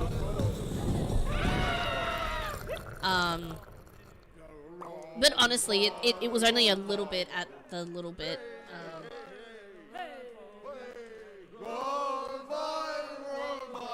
And like this is from the look of it, a pretty intense game to be running in web, so that's like fair. Wow! New sales. Who dis? It's because Godot moved thread support for web exports. You don't have to configure a web server with you can turn on you need to support. Ah, okay. So the use was as samples instead of streams and plays in the same thread as the game. Ah, okay, that makes sense. If I was a programmer, so yes, definitely. All I know is we had trouble with audio on our last export in Unity in the last Ludum, but that is probably an entirely different problem. Alright, I'm gonna need some more ships to plunder. Here we go. Here's some barrels. Whiskey, Johnny. Whiskey, Whiskey, Johnny. whiskey, Whiskey, Johnny. Whiskey, Johnny roll. Whiskey and Johnny Ray. Whiskey, Johnny. I missed something. Whiskey and Johnny roll. Whiskey, Johnny roll. Oh, that one's broken. Whiskey, Oh well, we'll leave it behind. Whiskey and Johnny roll. Whiskey, Johnny roll. I go to Ah, see on the map it says that's where the Kraken is. I have more guns now.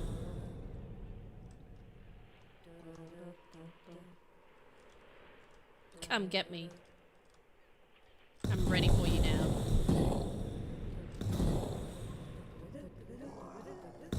Oh, you can't loot a sail if you're already wearing it. Oh, okay.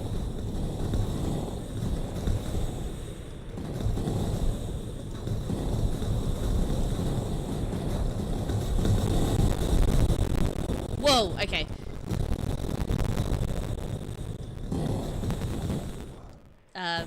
Doing too many is breaking the audio a little bit.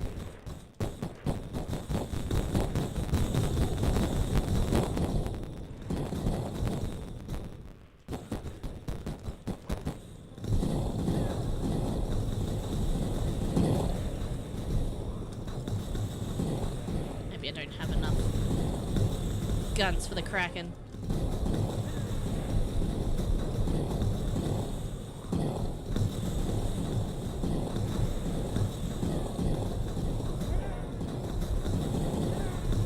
Get him!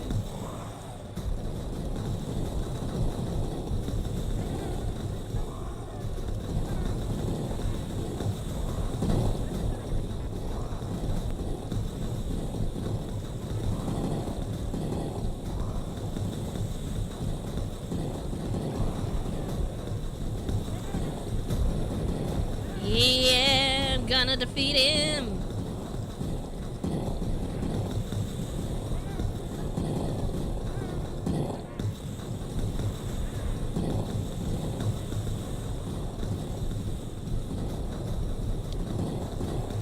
Why I wasn't shooting on that side. I was so focused on my strategy. This last one.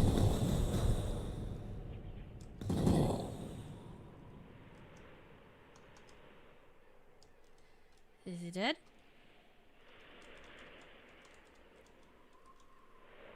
I got him!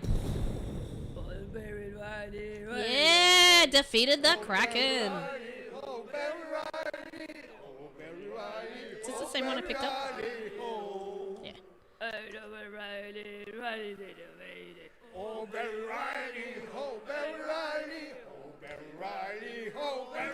don't want to follow the arrow though. I want to explore the entire map because it's an expedition. I'm aware I should be following the arrow. If it looked like I didn't know that was what I was meant to do, I did actually in fact figure that out. But I want to ignore the arrow because I want to go in the opposite direction.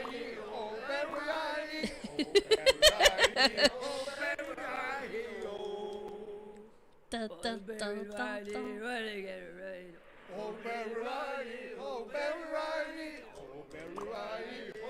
Man, I feel really good about defeating the Kraken. That was awesome.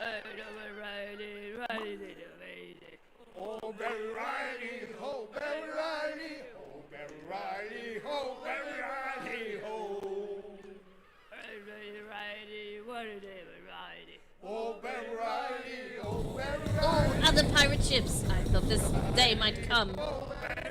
Come here. My crew is more drunk than your crew. Whoa! They scream the same except slightly deeper because they're pirates.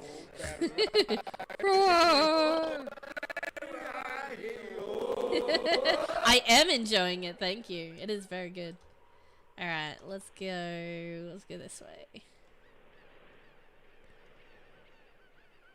Skull Rock. Wonder if this is anything. Ah, that's the thing. Okay. So let's go. Oh, there's a shop. Let's upgrade our ship again.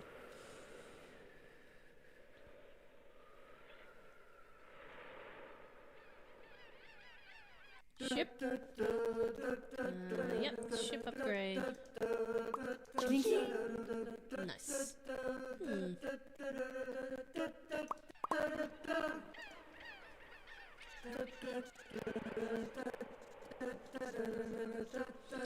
Alright, I guess we could, I guess we can follow the arrow. This time.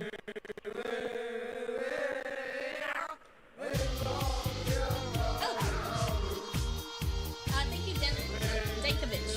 Thank you. Follow. Thanks for hitting that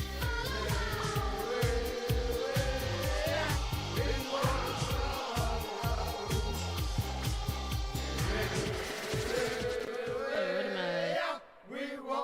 This way.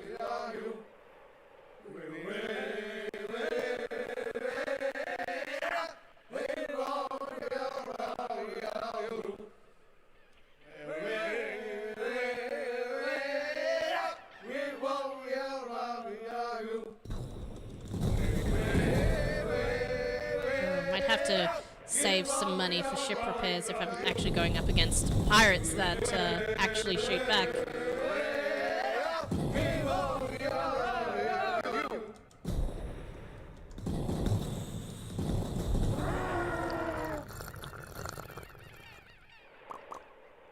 Nice.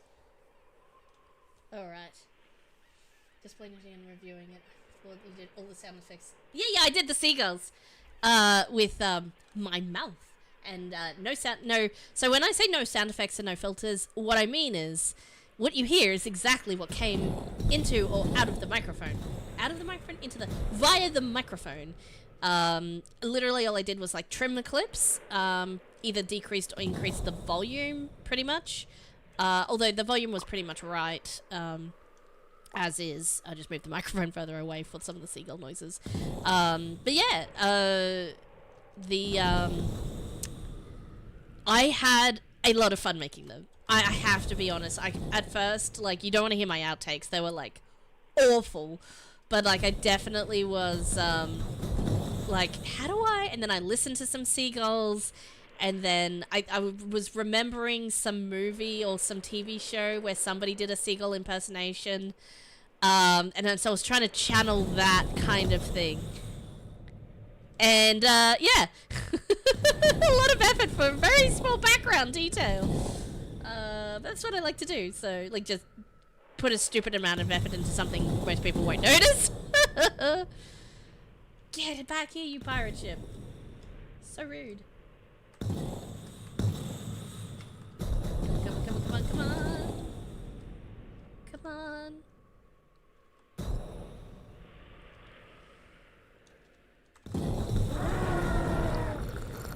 Yes. Nice. Getting some good amount of rum here as well. I like to have some extra stock. Yes. Here we go. This is getting good. To hear the seagulls, yeah.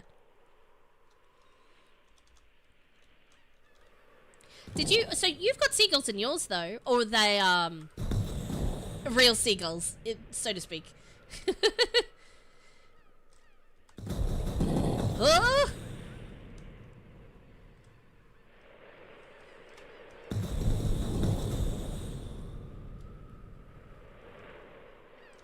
Come on. Yes. Okay, I really should repair. Oh, that was bad. I really should repair ship. Let's have a look at the map. The closest one is over here. We're gonna have to, like, run the gauntlet.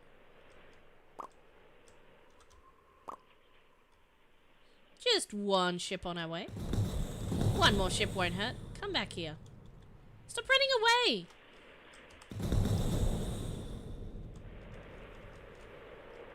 I wanted to put an a cappella song in my game, but we ran out of time making the rest of the game. No, that's fair enough. That is absolutely fair enough.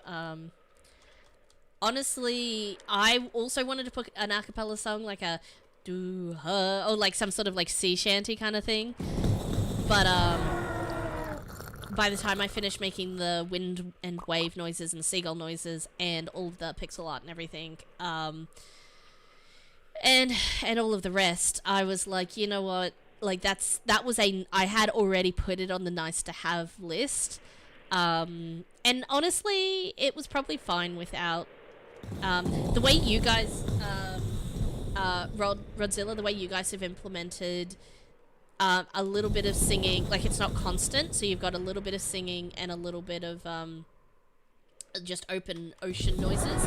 I think this was the way to do it. Like, I don't think either having just one or just the other, or like having both of them play consistently at the same time would have been a bit, maybe, like you could have probably done it, but it might have been a bit overpowering. I actually really enjoy the fact that you can enjoy when the singing happens, when it does, and so you can hear all the other great noises too.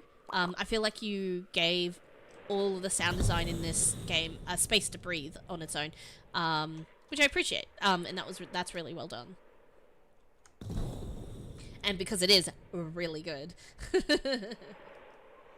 Yes, it doesn't overstay its welcome, and then you're like, oh man, some singing, and then it's like, oh, it's a new one. Oh, I haven't heard this one yet. Oh, I like this one. And there's enough variety in the number of songs there are, and but you're not constantly bombarded with them over and over. Yeah, very, very, very well implemented, I should say. Man, I've got hardly any monies. Well, I feel like I haven't got. Maybe I'm just spending too much. So one repair for my ship. Nice.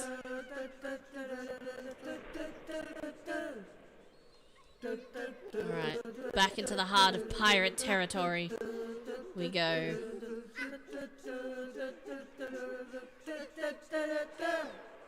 I love that a monkey joins in the shop song.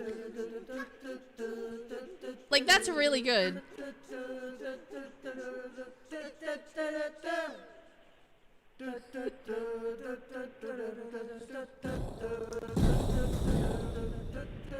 Hey, ship. You're not gonna run away that easily. Also, I think I might have glitched the shop because the shop music's still playing. Come here. Oops.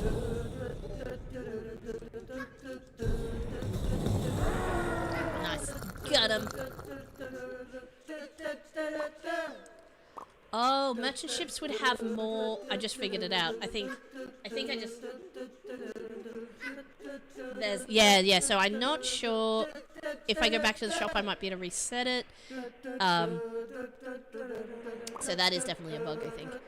I just realized that, of course, a merchant ship would have more money and less rum, and pirate ships will have more rum and less money. That's a cool twist. If that's not the case, apologies, but I think I figured that out, and I think that's an awesome attention to detail.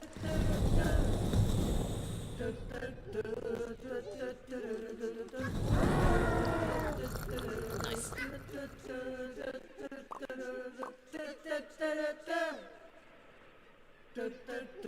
That's actually a feature in my book. The bug, like having the shop music or having the.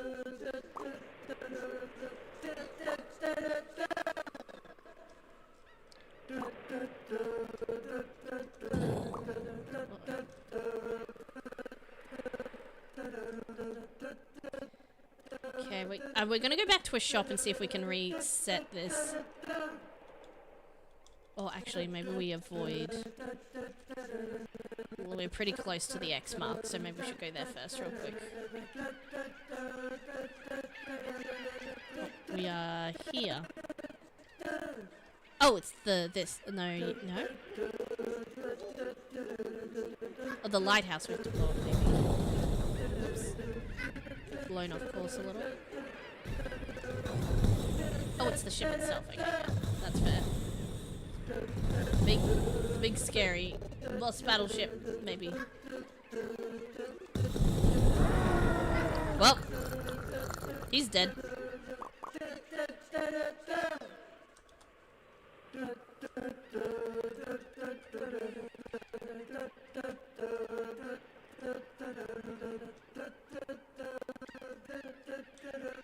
I assume that... Oh, man. What have I done wrong now? Why can't I pick it up? Depending on their location, they buy and sell rum. Yep. Okay. Is this... Okay, I'm gonna... What I'm gonna do is I'm gonna go back to the shop and see if I can ditch the shop music.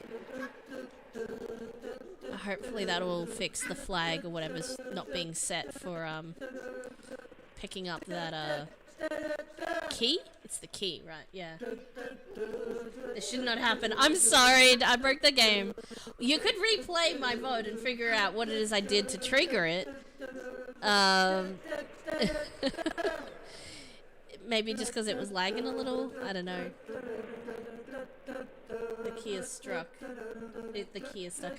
Well, let's just check.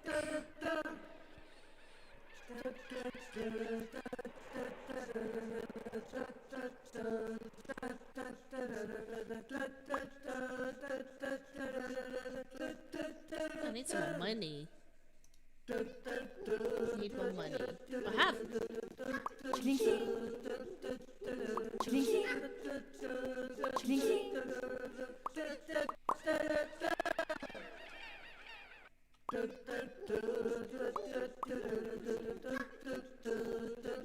It doesn't think I have enough money for the cannon on the rum barrel.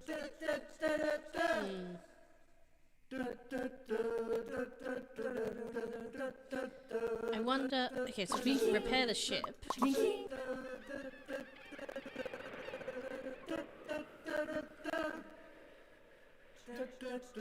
Oh, it's still going. I'm sorry I broke the game. It's really fun though. Is there an ending screen I would miss by like ending it? Like what's the... How close am I? You haven't... Oh, okay. That's fair enough. Probably that, again, this was probably a thing you couldn't get around to or in time to, but rather than saying you need more money, you should say you have all the cannons, which obviously, yeah, kind of looks like I have all the cannons.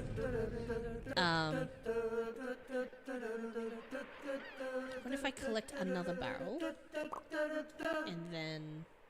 Yeah, I don't know.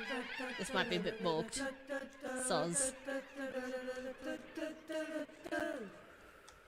Yeah, it's like collision, but it's not letting me like pick it up. I'm really sorry, but maybe perhaps anyone else who would like to play this game. Sorry, it's been on. We've been talking for a long, so I'm going to repost the link.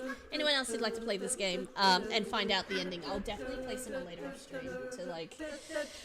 I enjoy the sound design too much not to play more of it and to completely max out my ship and do other cool stuff and find the end screen. So I'm really sorry I didn't get to it. Maybe try rushing to the link. Oh yeah, we can give that a go. Might need a bit of... That's just the...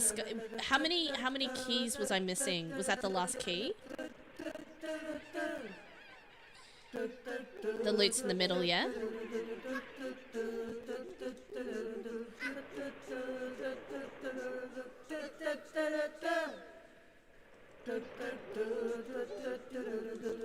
Oh, look, we'll give it a go.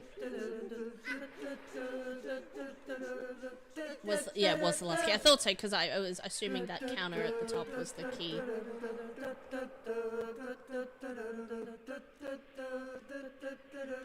Oh.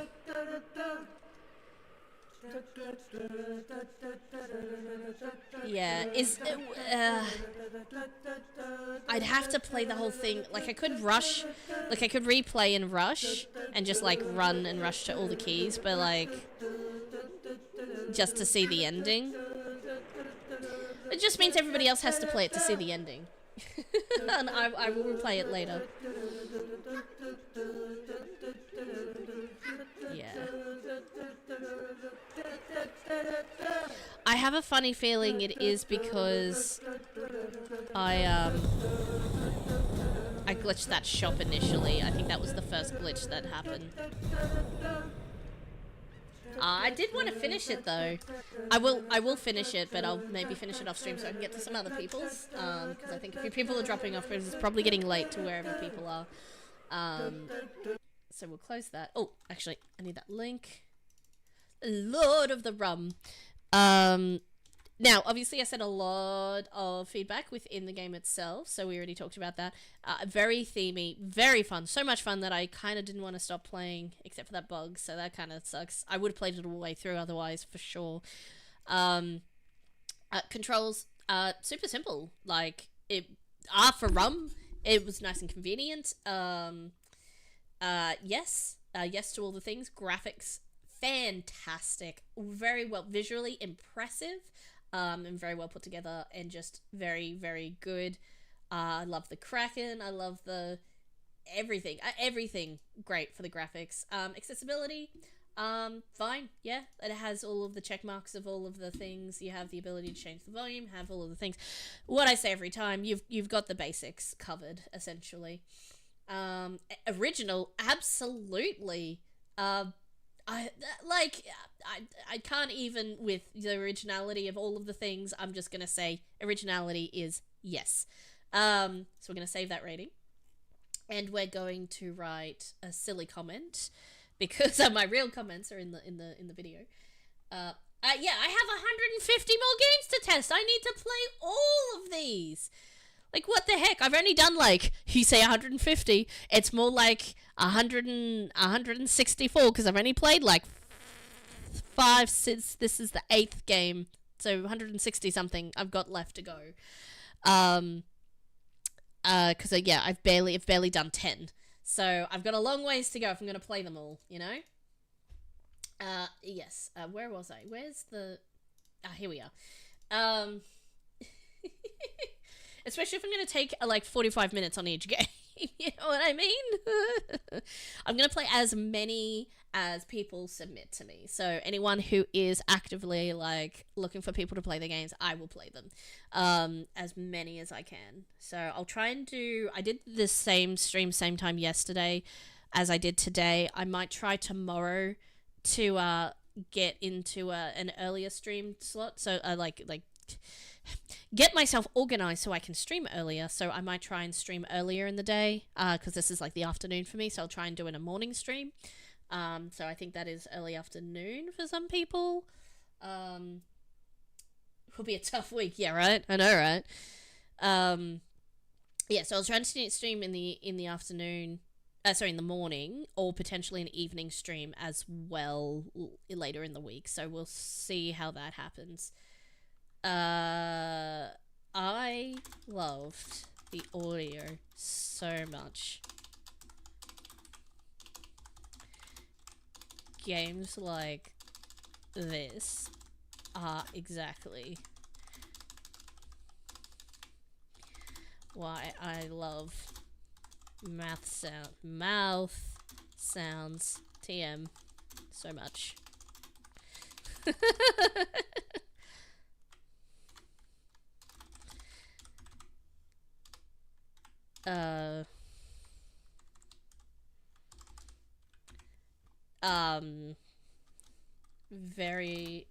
Very polished and excellent entry. All of my comments standing behind that comment, because, like I say, my written comments suck.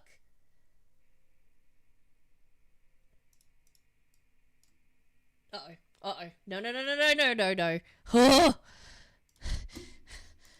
Oh my gosh. Accidentally tried to dismiss a notification and instead opened my phone link app for my Android with my text messages on it. That would have been not good. It's all good. You guys didn't see a thing. It's fine. Rodzilla, thank you for the follow. We gotta listen to the song. Staying true to who I am. You inspire me to keep going and following my plan.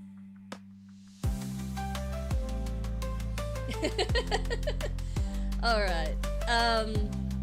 Absolutely fantastic. You should be really proud, and thank you for letting me play your game. I had a lot of fun. I hope you can figure out what that bug was. Like, instant replay's a thing on stream, so you can figure out maybe why I clicked something, maybe I opened something too quickly or closed something too quickly in the shop. So I don't know how to reproduce that, but like hopefully seeing that replay might help. I don't know. Cool. So let's move along. I've got that link in there so I can refer to that. Fourth game. Who is up next? Let's have a look at our wheel and see who's on the wheel and who is going to be next up. Exclamation point submit for anyone who would like me to play their game. Get in my wheel. Everybody, not Bitsy. Anyone else can get in my wheel. We'll hunt the bugs. Yar! Hunting the bugs. Please pass on my my thanks and praise to the whole team. I know I keep going on about the audio. Like, the rest of the game is fantastic and supports it really well, but the standout is absolutely the audio for me. For sure. Yeah. Now I know there was somebody else who was in the last run. Let me see if I can call them out. Was it Dankovich? No? Cookie Panda, are you here? Cookie Panda, I saw you on the wheel. And Dankovich, yes, you also submitted on the wheel too. Where are you guys? Where did you go? Please come back. I know I spent a long time on this one, but please come back. I want to play your game. You didn't even... I would play it... you didn't even put the link in the chat. To be fair, putting the link in chat after you get picked is, like, the way to do it, but... I don't even have your link. I don't even... Who are you? Put out a note, like an ad in the newspaper. I'm looking for 2 game jammers that were in my stream and then they didn't leave a link, so I don't know how to find them, so I'm taking this ad out in the newspaper to find them. You know, there's some sort of rom-com, sitcom kind of situation. Dankovich! Oh, excellent. You wanna... Rather than the wheel, I'm happy to just, like, play your game. If you just want to post the link, unless anyone else gets in. Have you got... I didn't play yours already, did I? Or am I mistaken?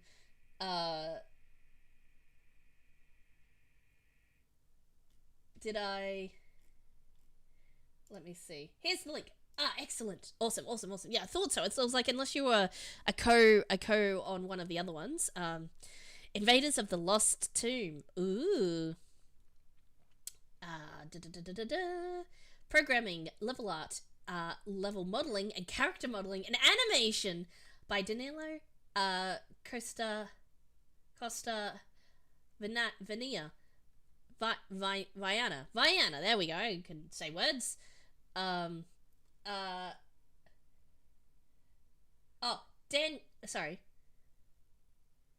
Dankovic. Oh, I'm saying Dankovich like it's a... I'm assuming that's actually broken up into... Or do I say Dankovich?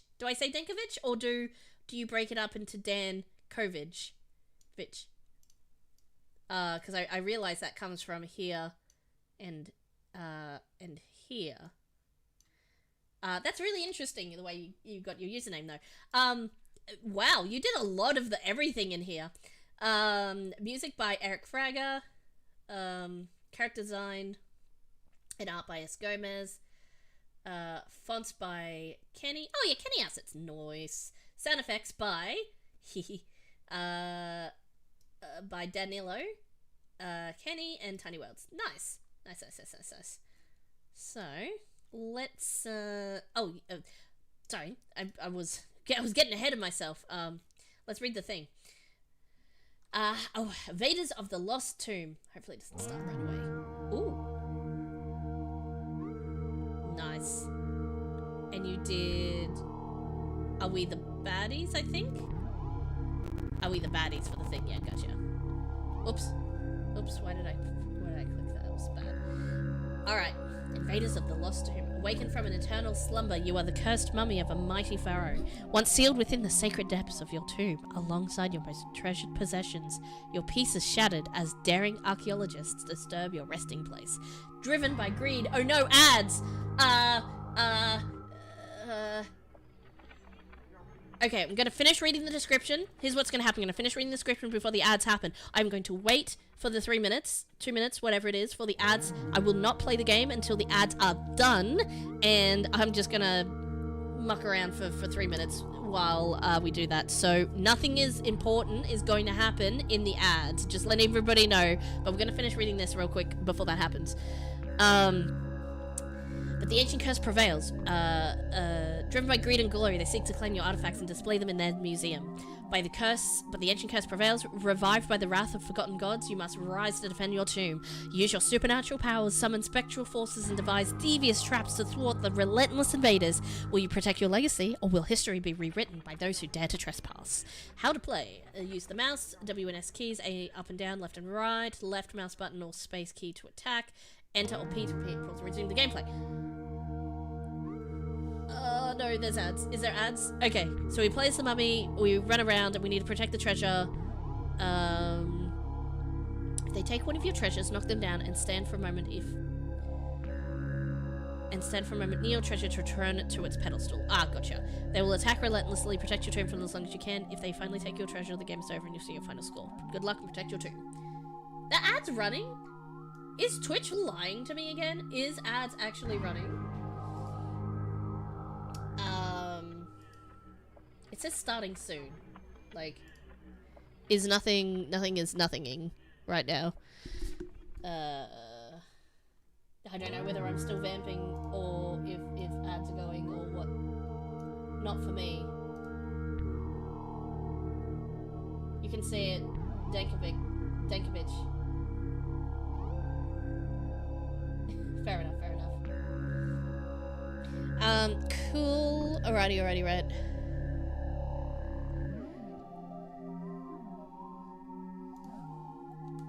Alright, okay, ads are running. Ads are running now. Okay, sorry, I had to look at my stream settings because, stream manager, because I didn't know what was going on there.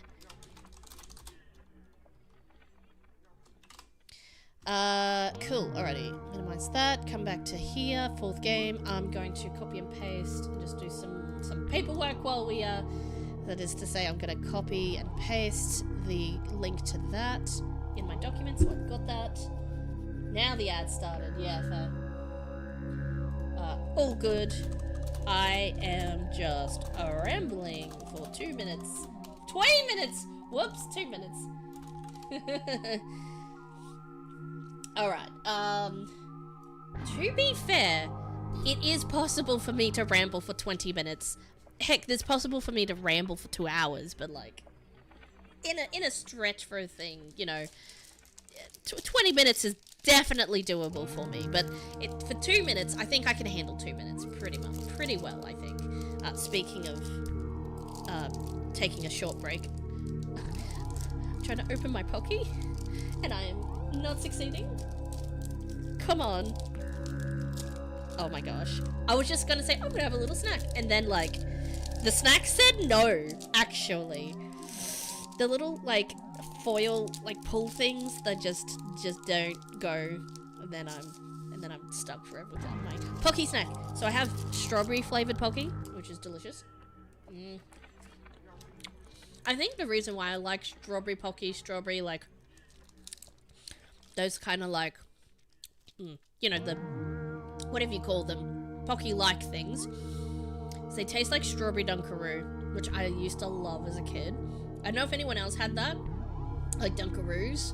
We had the little biscuit, the little liquid sugar, I guess. Liquid sugar, like a sugar dip that you dipped it into and you ate it, and that was like just like the most delicious thing you could have in your lunchbox. It was so good.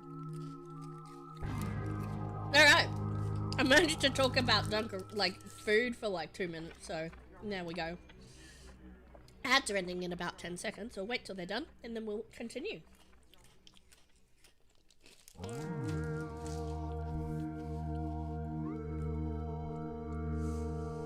Yay! Everybody should be back now. Alright. So basically, we are the mummy. We have to protect the treasure. Waz to move around. Mouse to look around. left button or space to attack. So we might use left button to attack and P for pause. I think we can handle that. Where did... Speaking of mouse, where did mine go? Mouse? Where? Help! Oh no, what have I done? Oh, here it is. Okay, it just got lost for a second. Invaders of the Lost Mouse. Okay, here we go.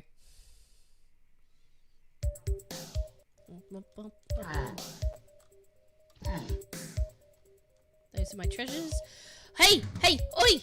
Get out of here! Oi! Oi! Did he? Oh, he stole one already! Oh, rude! No! Hey, wait! I wasn't ready! I'm gonna have to play this at least again because I was sleeping. Sleeping like a mummy. No, I wasn't sleeping. I was just wrapped up in other things. Oh,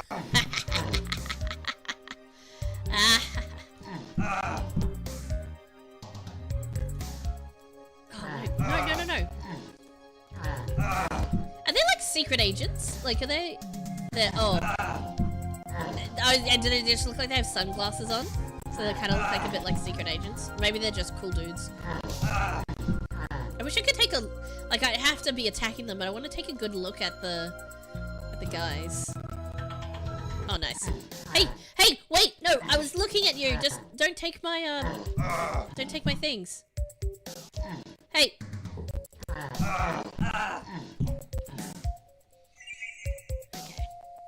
No! Run! Stop! Ah, he stole it! Oh, now this guy's stealing this one! Everybody's stolen everything! Oh. I don't know why I'm holding shift. Like it's gonna make me run faster or something. I would like a shift with a run capabilities. Because I suck. Mostly because I suck. Oh no! There's another entrance over here! Stop! No! Wait!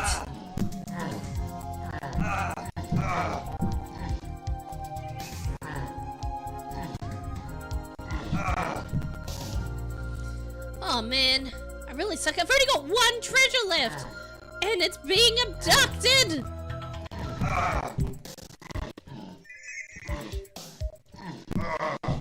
Okay, maybe if I have one treasure left, it'll be easier to defend.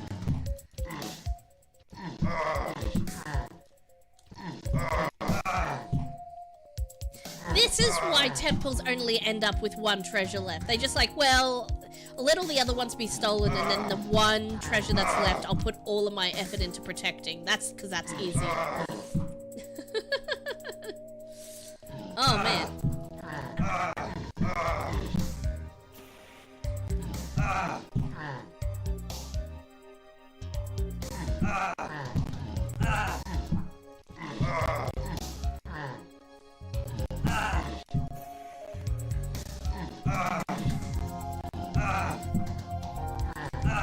Alright. I have to ask though, is there a high scoreboard? And if I'm able to get on it? Cause I kinda wanna see how long I can go. To see, cause my score's still going up. If I can get it like over 10,000 or something like that. So yes, so while we're on like a grindy phase of the game, love the little design of all the things. I love the aesthetic of the I want to say PlayStation 1 era or PlayStation X. That's something like that. Very nostalgic. I really like it. To the effects, you've pulled that off really well. The way you've done that. Ooh, he nearly stole it. So much for like easy grind. A very cool design for all of that, so really well on the art there. The gameplay design itself, really nice concept. Again, a little bit like a tower defense or a hero defense, or however you want to call this kind of game, where you're defending things from incoming waves of things. So wave defense, I guess, is actually the word I should have used earlier for that other climbing peak game. I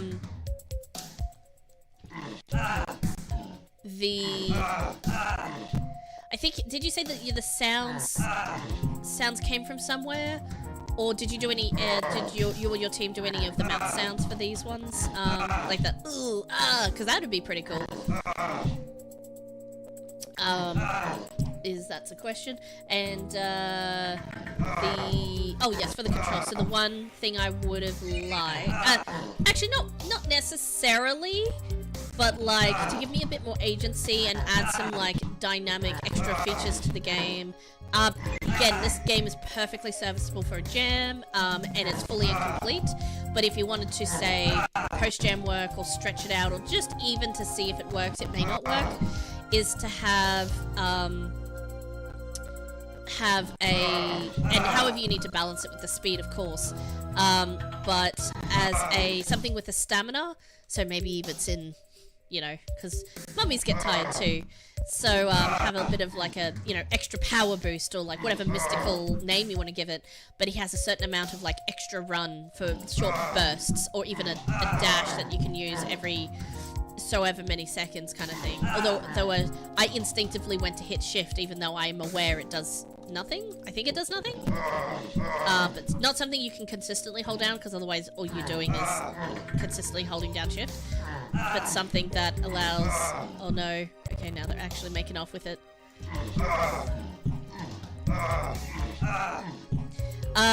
Yeah, so something that allows for you to do a short burst of faster speed to like quickly catch up to somebody for a certain amount of time, and you can like balance that resource kind of thing. Something like that could be kind of cool to add. So again, just like cool extra ideas, not that the game necessarily needs it, but it could be fun to see that. Kenny and Tiny Wells made the steal and recover treasure boxes. Ah, nice, very nice.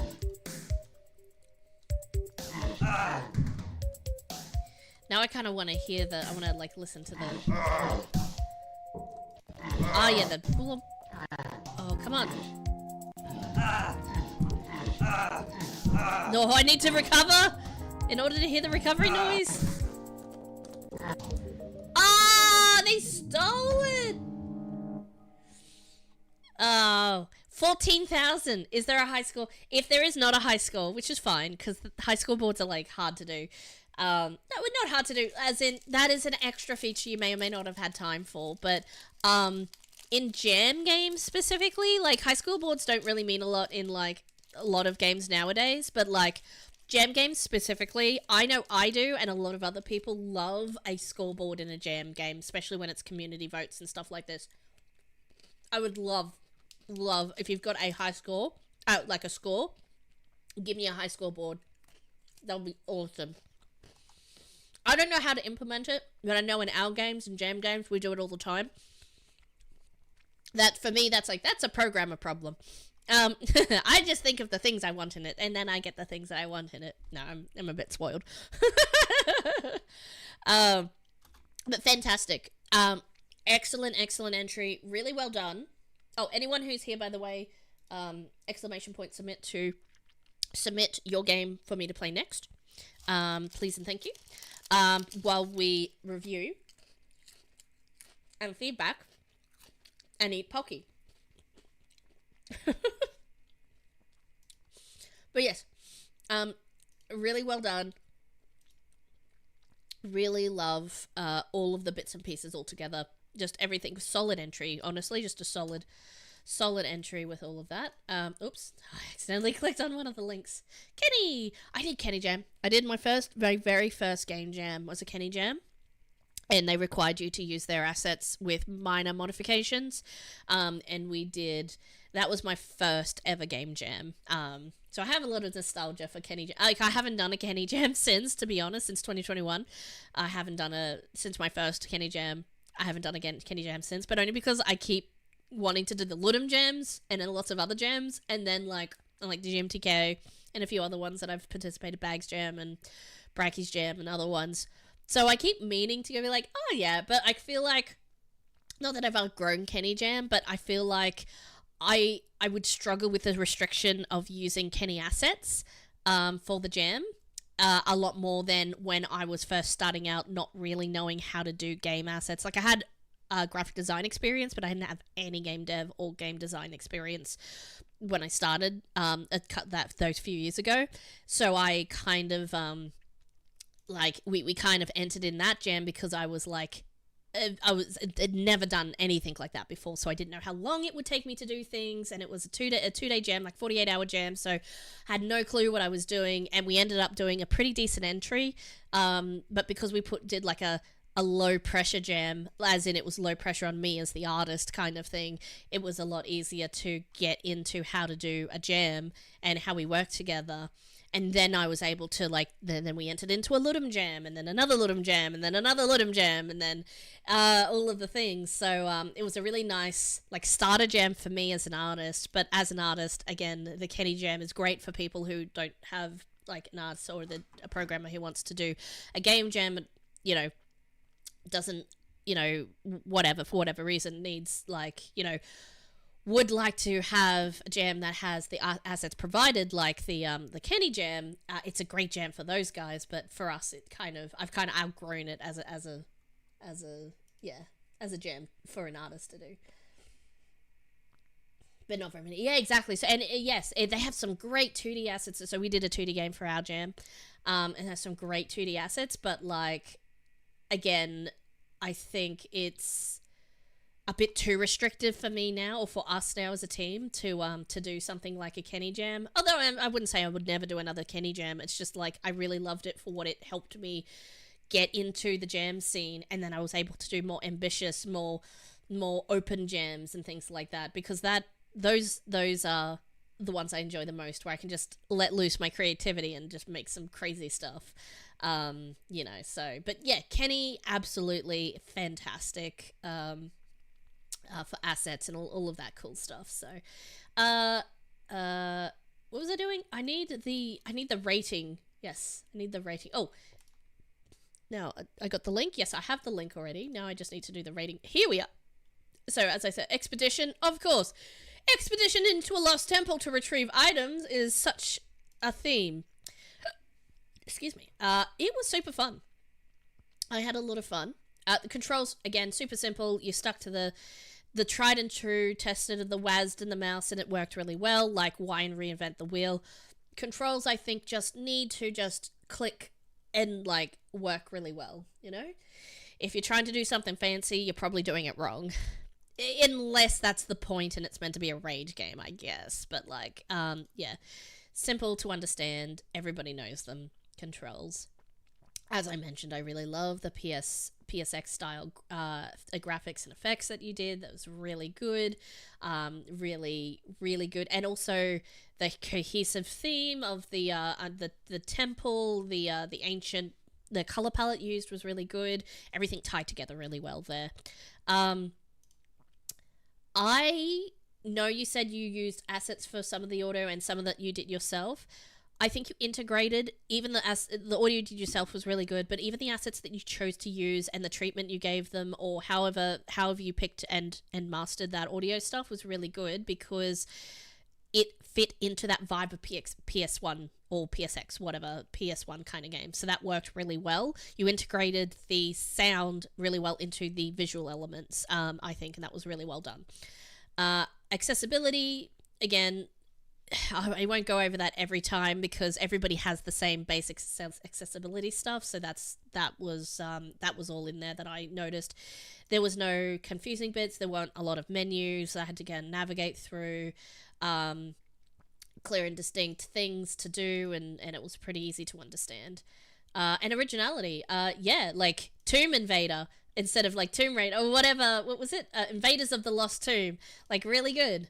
And that switch, the fact you say, Emma, are we the baddies kind of thing, like, that is, like, yeah, are you? Like, on both sides, like, who is the baddie here? Like, are we like, that's actually an actual question here. yeah, like that's a really good take on that particular wild card, I think, as well. So I think you did really well with the I We the Baddies here, because that was really interesting on that front. Yeah, makes you think. Again, so my actual feedback in this video, in this stream, but fun silly little comment because I can't write things. It's super fun. I got, oh, what was my high score? I got about 14,000 as my final score. But I'll just put it in here just so you remember, like, the one thing I think I would love to see as an extra feature. Other people might have mentioned it as well, but I would love to see a high score board if you're doing post GM work. Smiley face. Nope. Oh my gosh. A smiley face, please. Nope. Okay, guess we're not doing a smiley face today. There we go. Again, it's not a lot of useful information here, except for the high score board stuff. My actual feedback to you in the video. Oops. Click on things. Cool. So we've done the rating for that one. Anyone on the wheel? Let's check. Nobody on the wheel. Anybody? Somebody sheep person. Enough. I've completely Cookie Panda. Panda, not sheep. I don't know why and how, and that's, I equated a panda to sheep in my brain apparently. Yes. As we are. Is there anyone else? Give me your game links. Well, I have been avoiding having, no, as in, yes, that would be great. But I haven't yet shown my game on stream. I really would rather use the time to play the current jam submissions. No worries. I love giving feedback. I mean, I love playing games mostly, but like I enjoy when I am able to give useful feedback, even if it's just reinforcing what other people have already said, potentially. That means that multiple people notice the same thing as me. So if you do end up with comments, so taking comments from jams and things like this, like, let's just go back to my page here for a second, because I'll lay it all out. Our page, as I say, my page.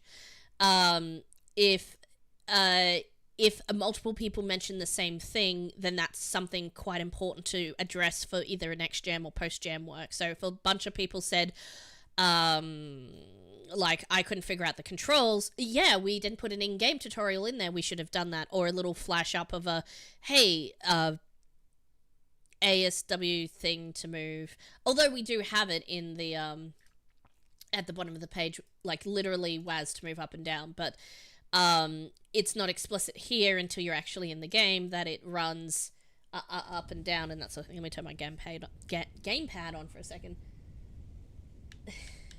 So, shows your development process, yeah. Oh, you guys want a fun little behind the scenes for development process? When we decided to do the jam, which is to say 3 days into the jam, we decided to start on the jam because we're like, you know what, we can't give it up. I kind of want to do this. I wonder if I can just collapse the side panel here for a second. Hold on.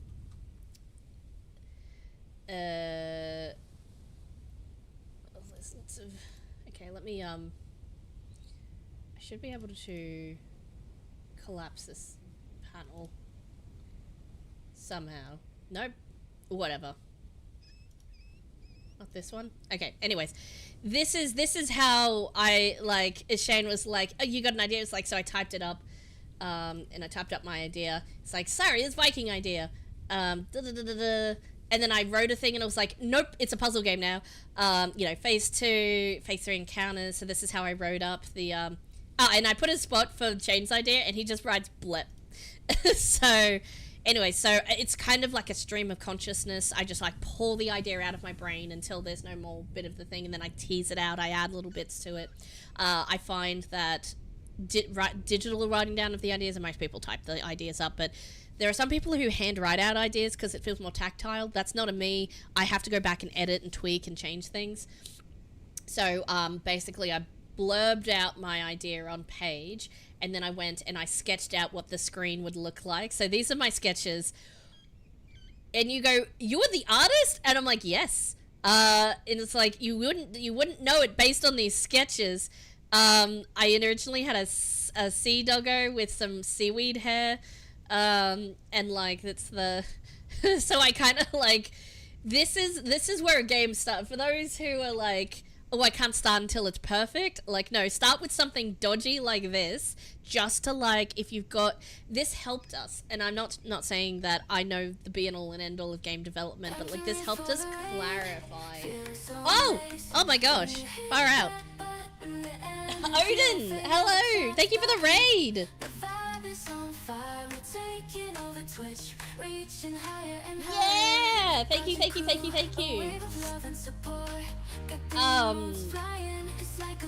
If you've got your game, I haven't got a game to play, so anyone who's raiding in, or if you have the time to quickly stick around, I can play yours right away, because I don't have any in the queue at the moment. I was just talking about our game process for making the game. So it just jump scared with the raid. Yeah, no worries. Great stream. Unfortunately, like, I had planned to start my stream not long after you started, so I was like, I'll watch for a little bit and delay my stream, and then I kind of was like, I gotta get started, otherwise I'm not gonna get through 174 games in 1 week. Yeah. One of my games, the entire idea was sketched out in one MS Paint file. Yeah, absolutely. Like, mine, I just used Affinity Photo, I think. I just opened up, it's the Photoshop equivalent. And I just sketched it out. I was just like, "Daddy shark doo-doo," and I had not to scale, and I drew a little fish. And like, that was the mask, so like debris, a rock. So a lot of what you see here did make it into the game. This was the placeholder for morale for a while until I actually got it in there, got it done. It's like, totally nice guys. Yeah, so like this all to say, I know this looks really bad and sketchy and what have you, but what it did for us is it helped solidify, for me as the artist and the game designer, to Shane as the programmer and the person who actually had to put these things in the game, in the engine. When you went to no, that's okay. Like, we just happened to overlap with our time slot, so it's all good. But if you've got your game, post up the link. Yeah. My game is basically a stripped down version of the first idea that came to me due to time constraints. No, that's 100%. A lot of the time when you're doing game jam, you have to strip your idea back down. I started with a really I started with a really basic idea so that we were able to execute on everything that more or less everything that I'd put in. But because I was deliberately underscoping how much I thought we would be able to achieve, given that, and I've told this story in the last stream, but I'll do a really quick TLDR version of, we weren't initially going to enter in the Godot Jam, me and Shane, because he made the comment, an offhanded comment, like, "Oh man, I wish I was like a month or two further into my Godot journey," because he'd been learning for about a few weeks at that point, like Godot from fresh, because we're usually in Unity for game jams. And it's like, I was like, "Oh, where's that?" And it's like, "Oh, the Godot Wild Jam's like soon," and or so, like some sort of the conversation came up that Godot Wild Jam was like happening soon, and that it'd be really good to just be further into his development. It's like, "Oh man, yeah, that'd be really good." And then it's like, we look later, it's like, "Oh man, the theme is like expedition. Oh, that's such a good theme. Yeah, it's just too bad. Hey, yeah, no, too bad." And then the wild cards were like a cappella, and we're like, just that feels so. I feel like we both were like, I really wish we didn't have to miss this one. And that if this exact jam was like a month later, we could probably enter it. And then we decided to enter it anyway. Like 3 days later, it's like, oh, okay, like maybe we can try and do something really basic. And I was like, so I came up with an idea, and he's all like, oh yeah, so I've already made the repo for it, like 5 minutes before I messaged him that I had an idea for the thing. Before we had both decided that we would do the jam, we were just independently decided, why don't we give it a go? So I thought that was really funny. So anyway, so I wrote up the thing, did the sketch, and deliberately underscoped it because I knew he was only a few weeks into learning Godot. So, mind you, there's some transferable skills over from Unity and all of the rest of that sort of thing, and coding and all the rest of that, but there's a lot, as I've been told, that is quite different. So I understand the difficulties and the effort he went through to, in fact, code everything to make it work, because it couldn't have been easy doing it in an engine that he's not familiar with. So, full props to Shane, actually, on pulling this entry together to actually make it do the things. So yeah, I have to give a lot of credit to my programmer here, actually, in our entry. So yeah, anyways, that's just my little vampy story of things. Okay, sorry, so there's a few comments that I've missed. One of my favorite Aussie snacks, I love shapes. So shapes, if we're going to go into a tangent, yes, Odin, I will play your game very shortly. So shapes are like these. No, shapes arnott's. Shapes, there we go. These are shapes. There's like pizza, barbecue. My favorite is chicken crimpy, of course. God biscuit. It's a savory biscuit, a savory cracker, if you're American. The chicken crimpy is like chicken flavored, so like the reason we love it as Australians is because it's got that's kind of like, it's tangentially related flavor profile wise to chicken salt. So it's basically chicken salt biscuits, and it's super delicious. I quite enjoy the barbecue and the pizza ones as well. They're probably my, depending on the day, second and third favorite ones. But chicken crimpy is always going to be superior. Let me type chicken crimpy. I also like the traditional ones other, like, overseas people have heard of. Like, I love Tim Tams as a dessert snack. Like, it's a chocolate biscuit, so, like, it's just, like, crunchy biscuit covered in chocolate. So you wouldn't just have that as a snack. Like, you would have that as, like, oh, sneaky little piece of dessert, little choco biscuit for dessert kind of thing. And these are the chicken crimpies. I like Samboy chips as another classic Australian crisps. Crisps, if you're across the water. Crisps. I like, oh man, you asked me about snack foods. It's not an Australian snack, but I also like Pocky, which I have some here at the moment. What else? Other foods. What other Australian snacks do I like that are specifically Australian? Oh, my channel points are fairy bread. I love fairy bread. It's just plain white bread, margarine, and hundreds and thousands sprinkles, which is the little round colourful sprinkles. And that's what my channel points are, fairy breads. So that is a great Australian snack too. Oh, and I just realised you said sweets, not snacks. Sweets, I like snakes, Allen's Lily snakes. I like Dara Lee. Anything. Like their licorice, like lollies and things, but mostly like the licorice and stuff are really good. Their chocolate is really good too. Cadbury chocolate is obviously my favorite chocolate of all time is caramel chocolate from Cadbury. It is the best thing of all time. It's a caramel chocolate. Like, not caramel as in caramel, but like it's like a caramelized white chocolate, and it's so delicious. That's probably my favorite one of all time, actually, is caramel. Anyways, we are definitely getting off topic, Kimbo. I got lucky. My head is empty for ideas. Man, I have the opposite problem. My head, when I see a theme, most of the time, sometimes my head, like just is like, I have no idea what to do with this theme. If a theme drops and I'm like, I have no clue.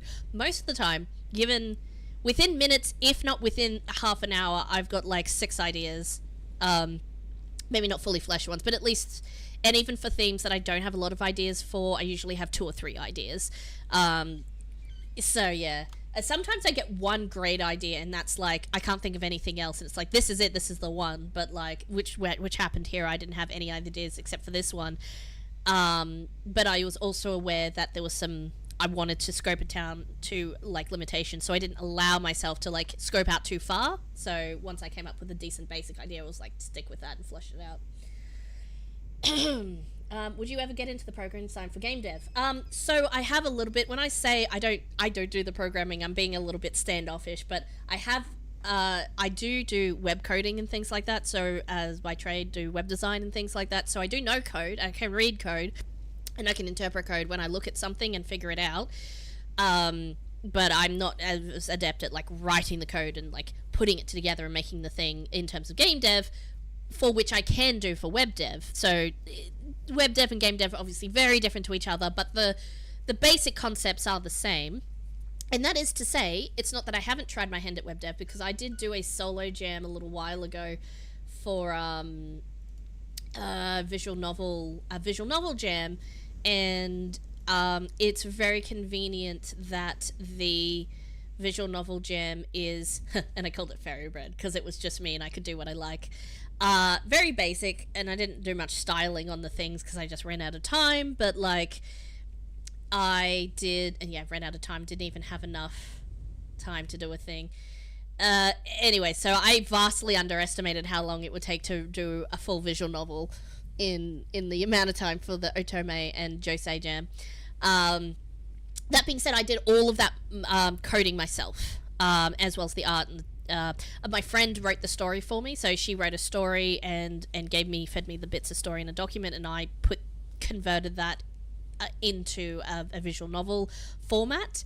There was definitely a lot of story, so some tweaks and changes to be made there next time I do a visual novel. But at the end of the day, I did all of that in Ren'Py. So Ren'Py is very simple. It's very good and convenient for someone who isn't traditionally a programmer to get in and make a game themselves in a visual novel style, because everything's set up ready for you to just plug in and write it out, almost like it's a screenplay. So the coding for and the logic behind the Ren'Py engine is something between a screenplay and a PowerPoint presentation, because that's just how a visual novel plays out, right? You've got your script, and you've got when actors come on and off screen, if they bounce, if they swipe in, if they swipe out. Like, it's really written like a stage play almost, which it makes for a non-programmer to really easily grasp those concepts.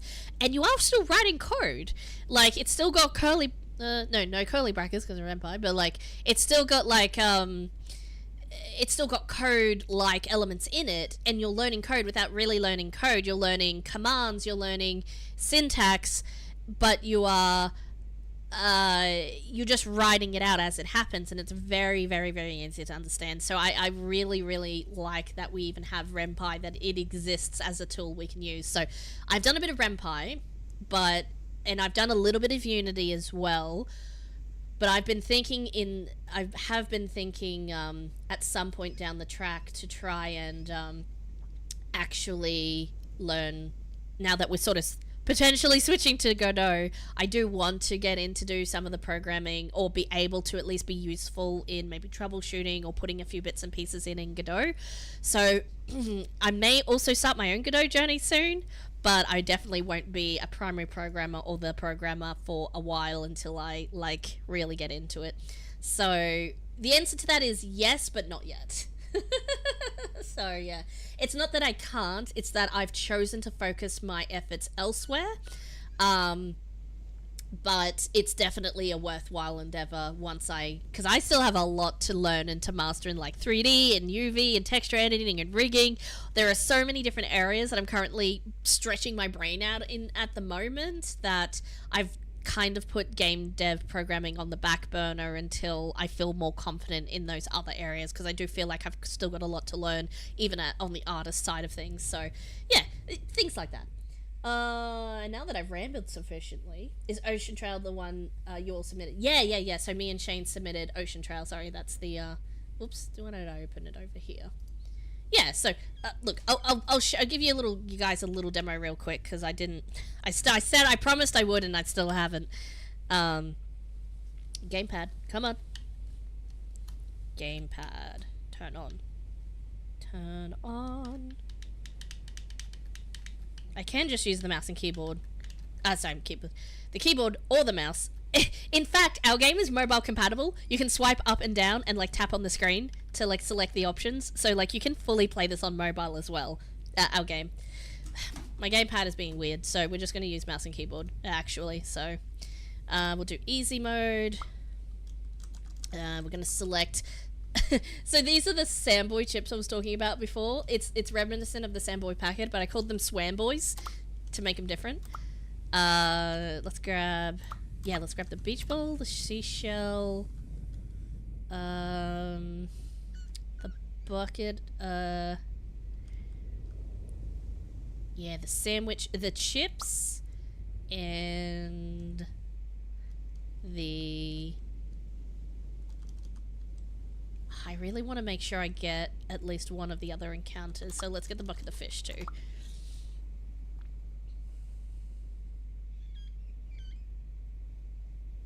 Oh, sorry. Yeah, I could have also answered that question as well. Ow.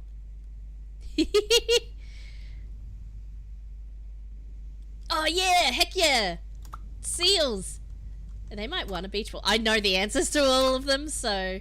The seals love it. One begins to balance it on its nose, and the others quickly start chasing them around, eventually swimming after him. The crew clap and cheer as they go. So that little is a little pop is just the mouth pop, like kind of noise. I learned a lot about sound effects making in this jam that I didn't know before. I was like, how would I make this noise? And I could try a few different ones and then just grab one that sounds good. Seal doggo.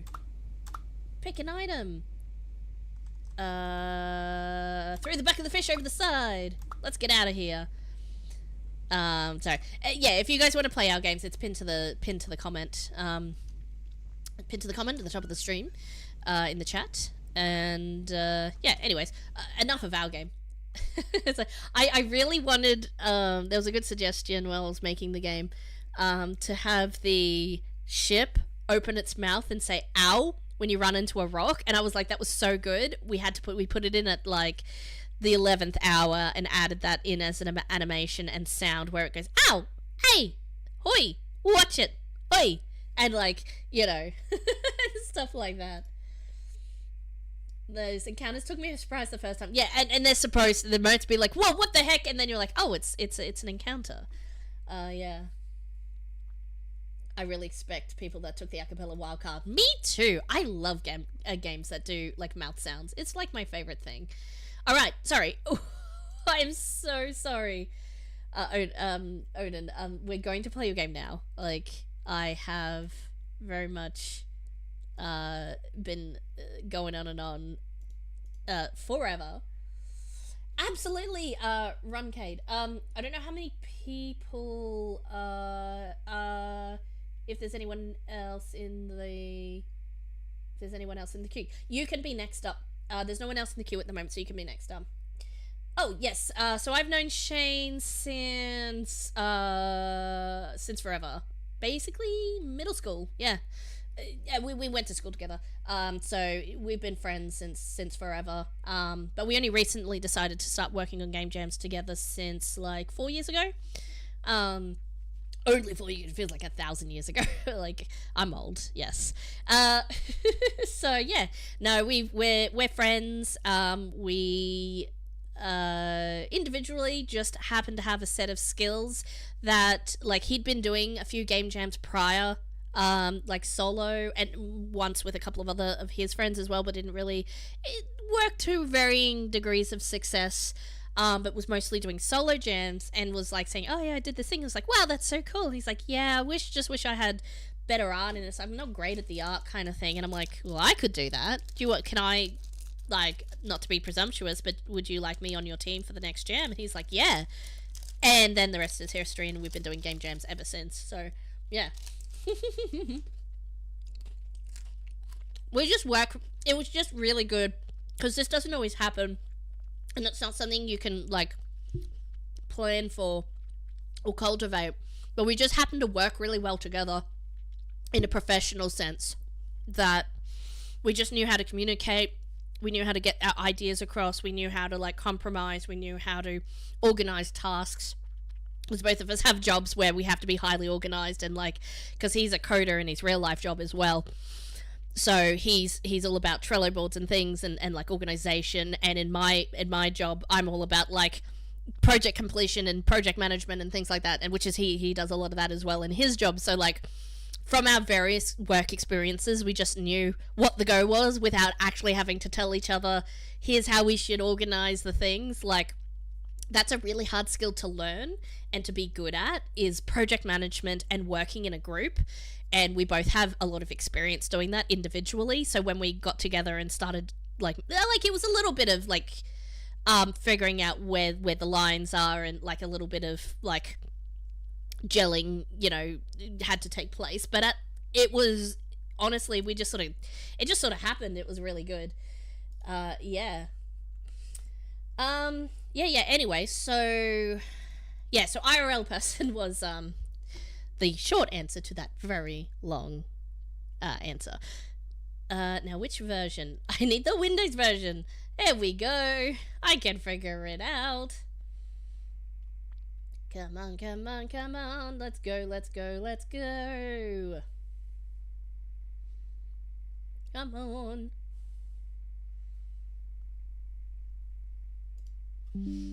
Yes, here we are. Sorry. Alright, I want to extract a mundo.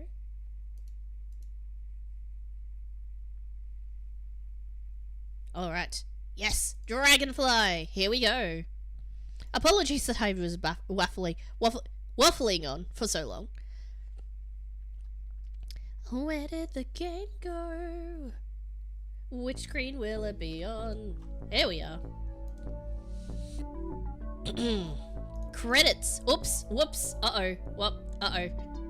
All the things. I accidentally all the things. Oh, I needed to read the thing. Dragonfly is the working name. As a shoot 'em up mixed with a bit of exploration, fight your way through the Spar Cordon, find safety past the bulk of the forces that patrol the area. There are plans to continue to flesh out the game after the jam. In the spirit of the jam, no updates for you. Yep. Features music by Kevin MacLeod, also listed in the credit scenes. Oh, nice. Very nice. Beautiful music. Yep. Oh, so Kevin, all the music. Yep. So that's the Creative Commons licensed music you use. Excellent. Sounds really good. Oh yeah. So presuming you did everything else, that's awesome. Alrighty. Basic exploration. The map can be scrolled with WD, up, down, arrow keys, and the D-pad. Alt. Game controller. I wonder if my game controller is going to wake up and play the game today. Flashing. Flashing. Nope. It's still doing whatever the heck it thinks it's doing. Cool. Main menu. Okay, this is a lot. Okay, the main menu can be opened by clicking the arrow at the top left corner of the screen. Okay, that's the menu. Maybe open with the escape key or the start button. Preview of ship and its visible upgrades. Resources. Wow, this is complicated. Okay, I need to actually switch my brain on. Okay, no streamer brain. I can't use my streamer brain. I need to use my actual brain. If the tile... if you're... was I told what a fob was? Or a fob? If you're currently landed at a fob... A fob? A fob. I need to upgrade my fob into a fob. Okay. If the tile is already a fob, then the garage will be available instead. Cool. Will return you to the saving progress is not current available in this version. Oh, that's absolutely fair enough. For a game. Okay. Okay.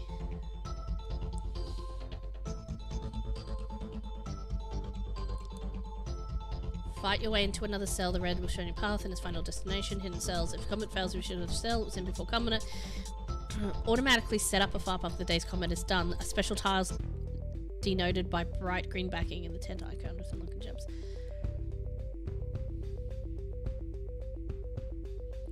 Okay, I guess I'll just kind of like figure it out as I go. Oh, no, hang on. Alright, I'm at the garage. This is where you'll be doing all your upgrading and weapon assignments. Before deploying on a mission, be sure to verify you have weapons assigned on the top right. Cool. I guess so. Not really sure. Before deploying on a mission, weapon can be assigned once. The weapon number is it is assigned to refers.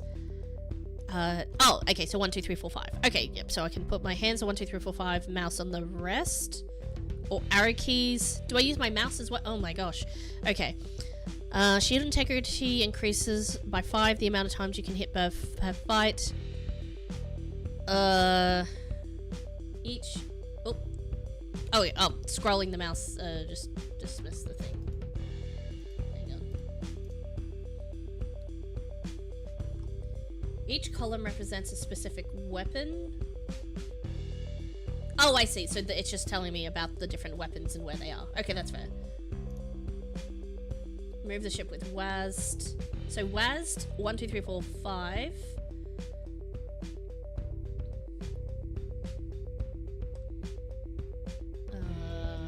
Upon getting hit, the shields would drain. Reach the end of the map with it. Okay, so I just need to get to where I need to get to. I probably can just figure it out as I go. Okay, cool. And then...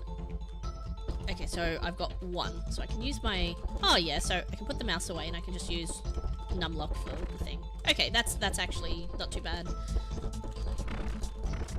Nice. Did I win? Not quite yet. Oh!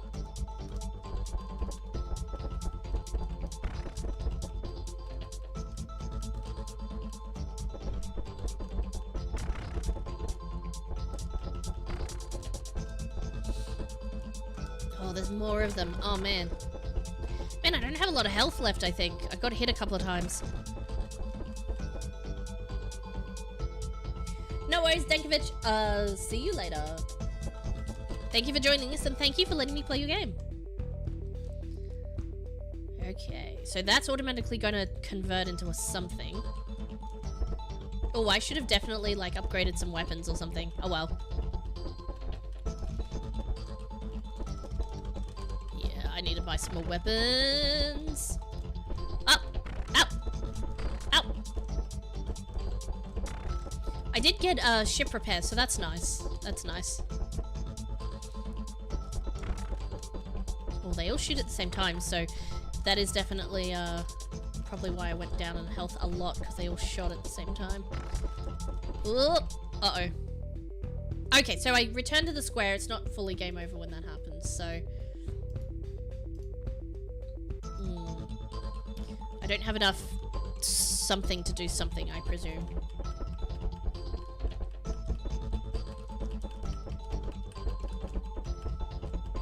Oh, I think, did I say already? Runcade, I think I said already that I'll play your game after this one. Yeah, because you are next in the queue.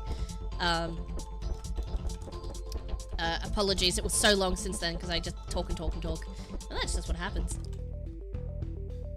Did I do it? Or did I fail again? Oh man, this is hard. Nice. Thumbs up. Oh, okay. I'm having a little trouble. What if I go back to here? Oh, I still have to fight my way.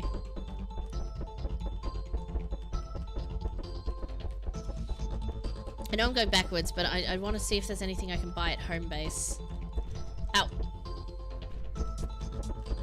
Actually, no. I want to return to the square. Kill me. There we go. Yeah. No, we're gonna go... We're gonna go over here. I'm gonna do... See if I can do something different by going this way. Okay, we're gonna make it this time. Streamer brain turned off. Focus mode activated. Locking in. Whew. Ah ha ha! You can't get me! Well, you absolutely can, actually. It is exclusively what they've been doing, actually. I think I'm getting better, though. Maybe.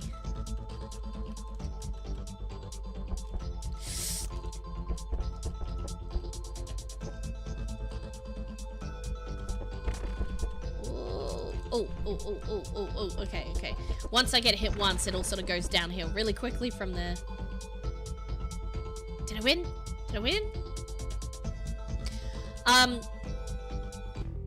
What would be really cool, and we have this in our game, is like a little progress tracker of how far through the little, since you have like interstitial travel sequences like we do a little bit. I had an overall tracker because you were going from point A to all the way to the end, so that was a specific thing. But for yours, I feel like it would be really cool if I saw, again, it just needs to be like a little pip that maybe goes across the screen to say how far through the level you are. Say level, I mean like the travel sequence. So I'm like, ooh, do I need to like really lock down? Should I try and do more avoidance? Like I've only got 1 hit point left. A little bit of sense of controlling that, I just realized this whole time, sorry, one moment, that my face settings are like broken.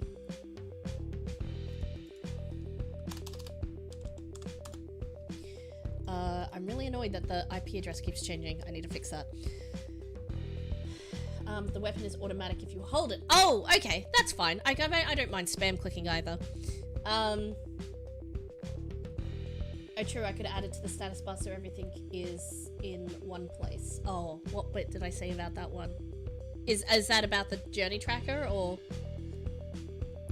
Oh, yeah. So yeah, in the top, yeah, just in the top bar, like something like having it kind of like, so this is obviously health. So if you had just a line with a little like gray little like a little pit, you know what I mean? Like I don't know if you were looking when I had our game up, but like it just had like a little journey tracker that showed how far through the level you were, that scrolled the little thing across. This round is not going super well, because I was trying to point out the tracker thing, but yeah, it just as a quality of life addition. I'm not saying that it's necessary for the gameplay, just that it would be cool and it would be nice and friendly to the player. A butt, you are banned, you butt. Oops, no, I don't want to pin his message though, that would be not good. Here we go, banded.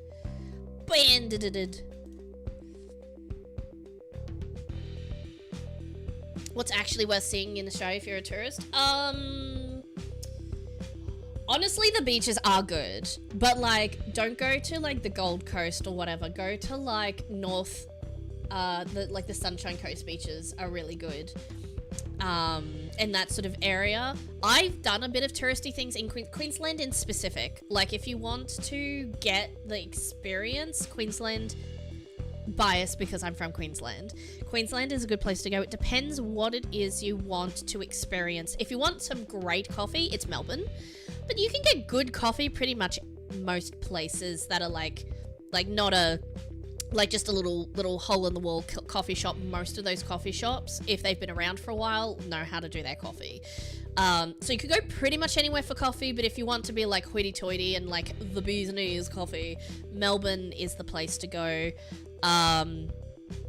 In Queensland, yeah, the norther beaches, like even like up the Cape, like up the coast. If you want an outdoor experience kind of thing, if you want to visit, there's lots of zoos in Queensland. So there's the Australian Zoo, that one's really good. Like if you actually want to see animals and stuff. Ostensibly that's the Steve Irwin Zoo thing. I don't know, I haven't been there in like 15 years, so since I was like a teenager basically.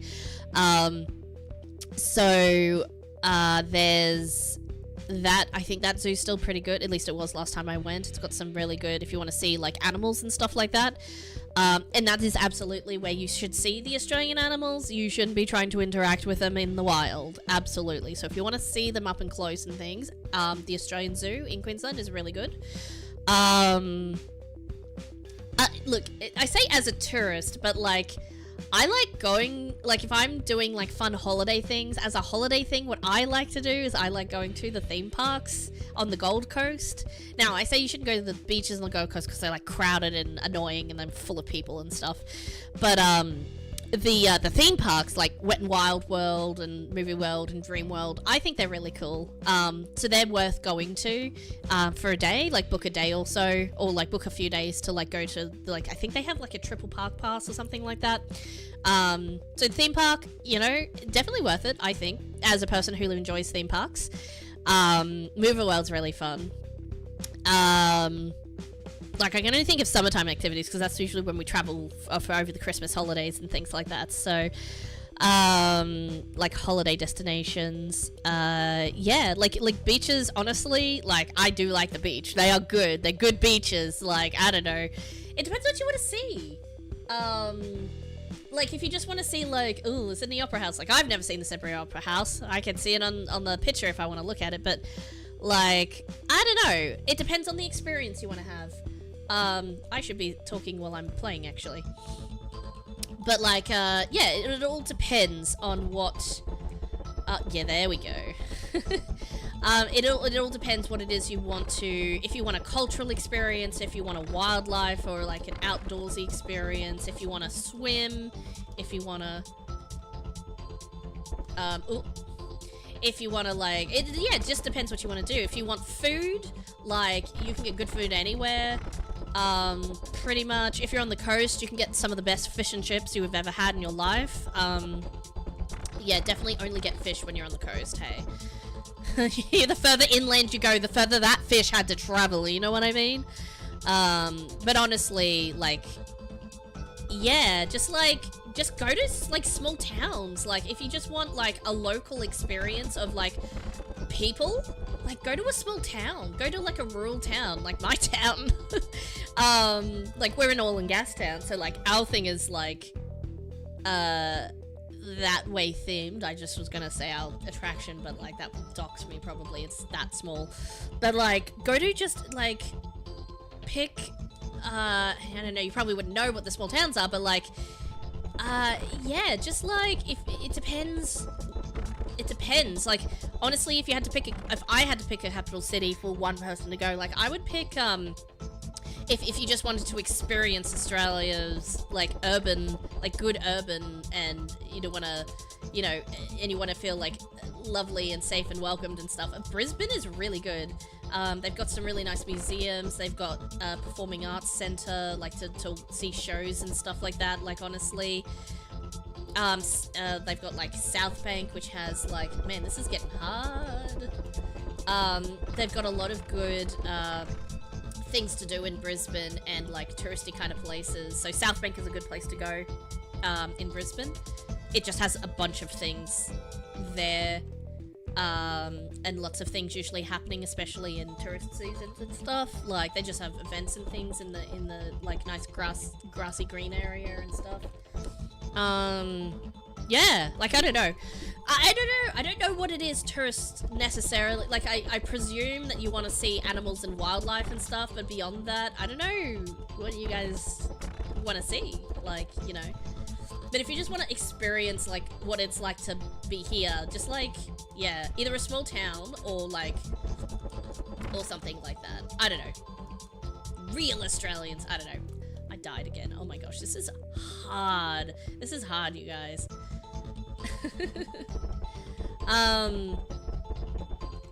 I also need to figure out how to upgrade my stuff.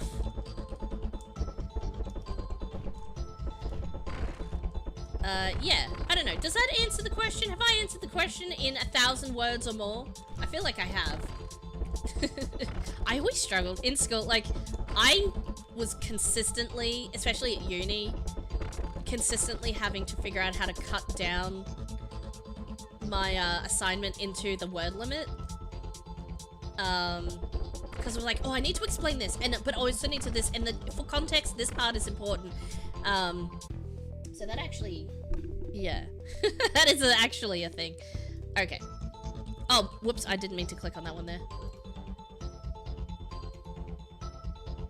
I don't know if that's established a base, if that did anything. Whoops. Difficulty hard. No, absolutely.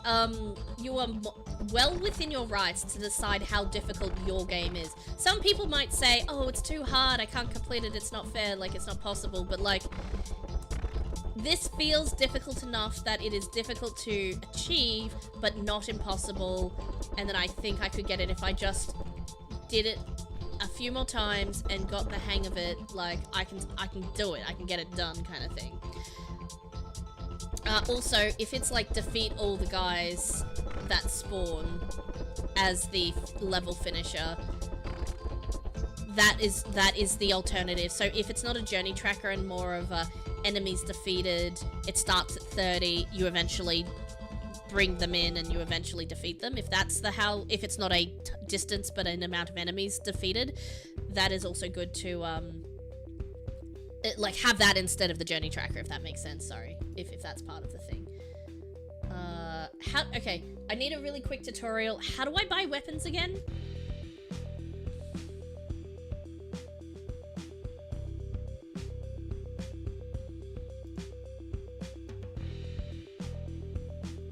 So let's establish a base. And we can go to the garage. Garage. Oh, here we go. Oh, I have money? Do I have money? Does it tell me? Oh, that tells me the money. That was not super obvious of how much money I currently had. That definitely needs to be a coin icon or a dollars icon. Something needs to be there. I had no idea where my money icon was or how much money I had. That definitely... So there's some UI things you could definitely improve on this one, I think.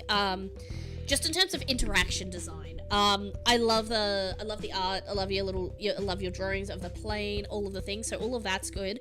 I just need a little bit more on the interaction so I know what I'm doing.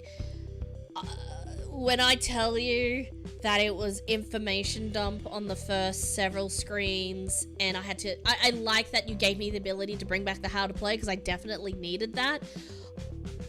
And I understand the time constraints of a game jam where you don't have enough time to... The famous line that I always misattribute to somebody, but a famous writer or poet once was writing a letter to his friend and said, I would write you a shorter letter if I had more time. So I understand that it takes time, like I was saying before, it takes time to be able to communicate the information you need in smaller packages, in shorter form, in more succinct terms. And the reason why and then that's difficult, right? That takes time to do. Sometimes you don't have time, you just have to dump all the information on there and hope that the player can figure it out. But if you've got the time for post-jam polish on this, and again, I was able to play it, I'm able to work through, I am now figuring out how to buy guns and things right now. I think I might buy a heavy gun because that looks fun. I wonder if... Ooh, how much? I've got 40 left. I might buy an upper wing gun as well. That looks good. Okay, so... Now, I am able to play this game despite all of that, and that's fine.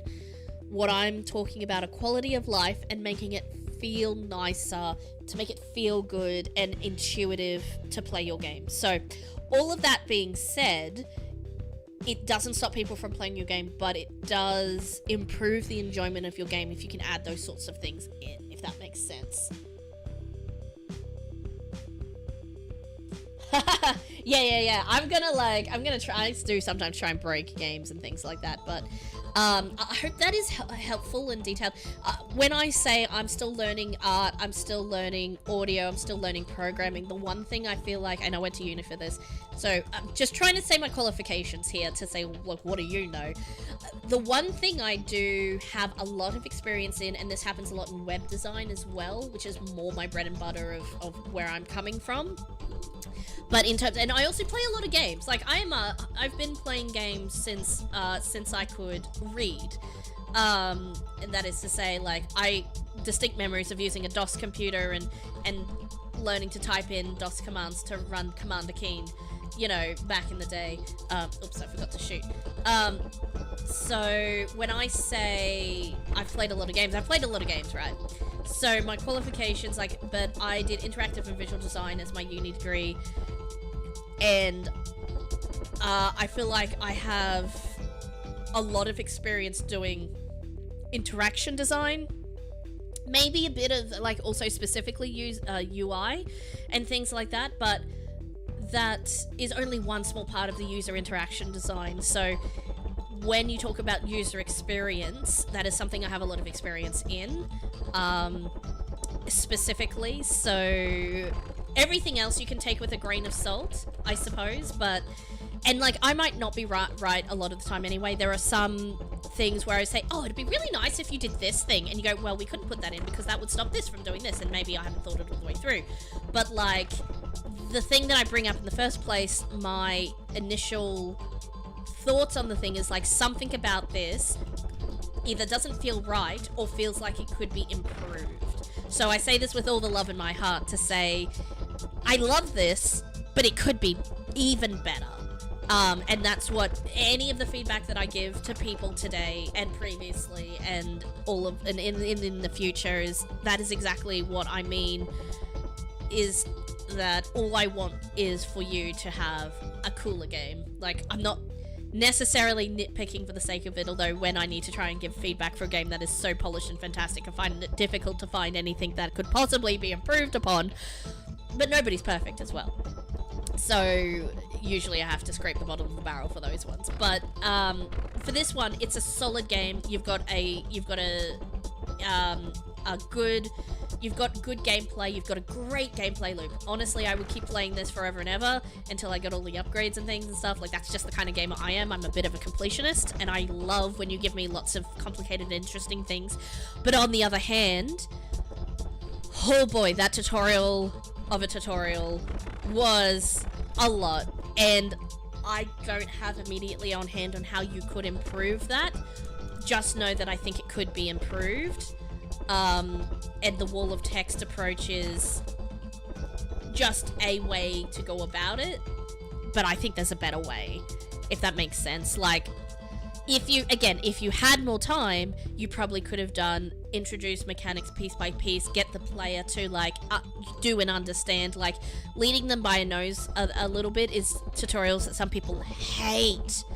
But sometimes if you've got a lot of complex things to take them through, just get them to do a couple of those bits and pieces and then, like, let them figure out the rest. Don't have to handhold them through the whole thing. Just, like, there's a balance and there's an art to doing good tutorials and good gameplay introduction mechanics. Some people can get away with teaching the mechanics in situ without having ever to say a single word of tutorial, aside from the labels of various things, and that just depends on the style of game that you've made and things like that. So again, I'm going on a bit about it because I'm trying desperately to, like, finish this while I give my feedback. So suffice to say, it's really important to think about the user experience from a how does it feel, like, and it's almost impossible, not almost impossible, but it is quite difficult to see. I just realized I haven't used any of my new cannons.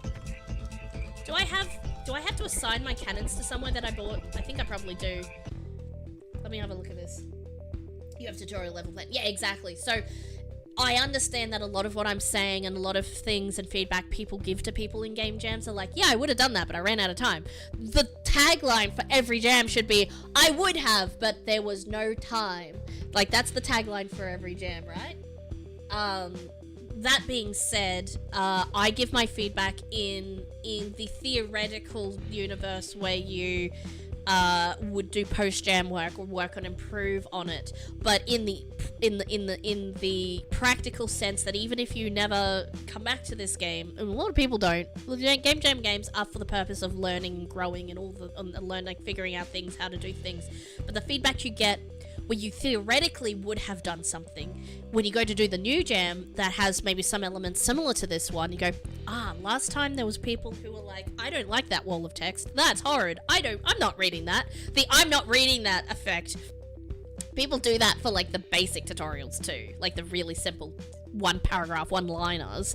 So that being the case, you can't help everybody, but you can take some of that feedback on board and think about how you could better approach your next project, even if you don't come back to this one.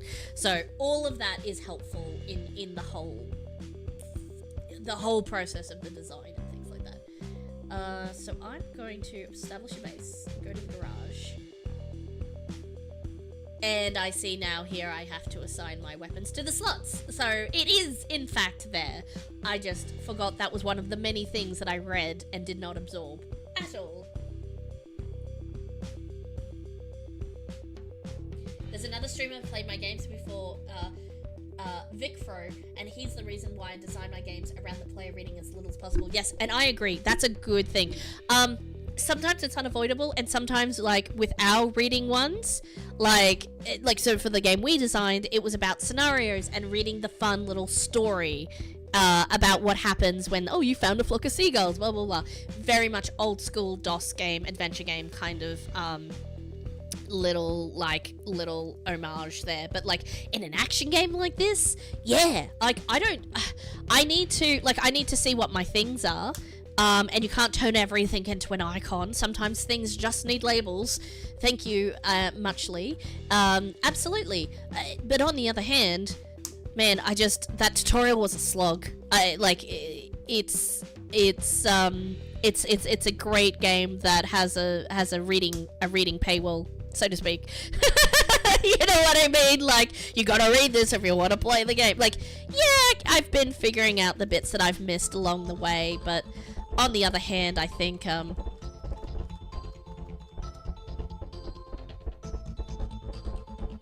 just wondering, yeah, I can do this. Can I, so those are those ones.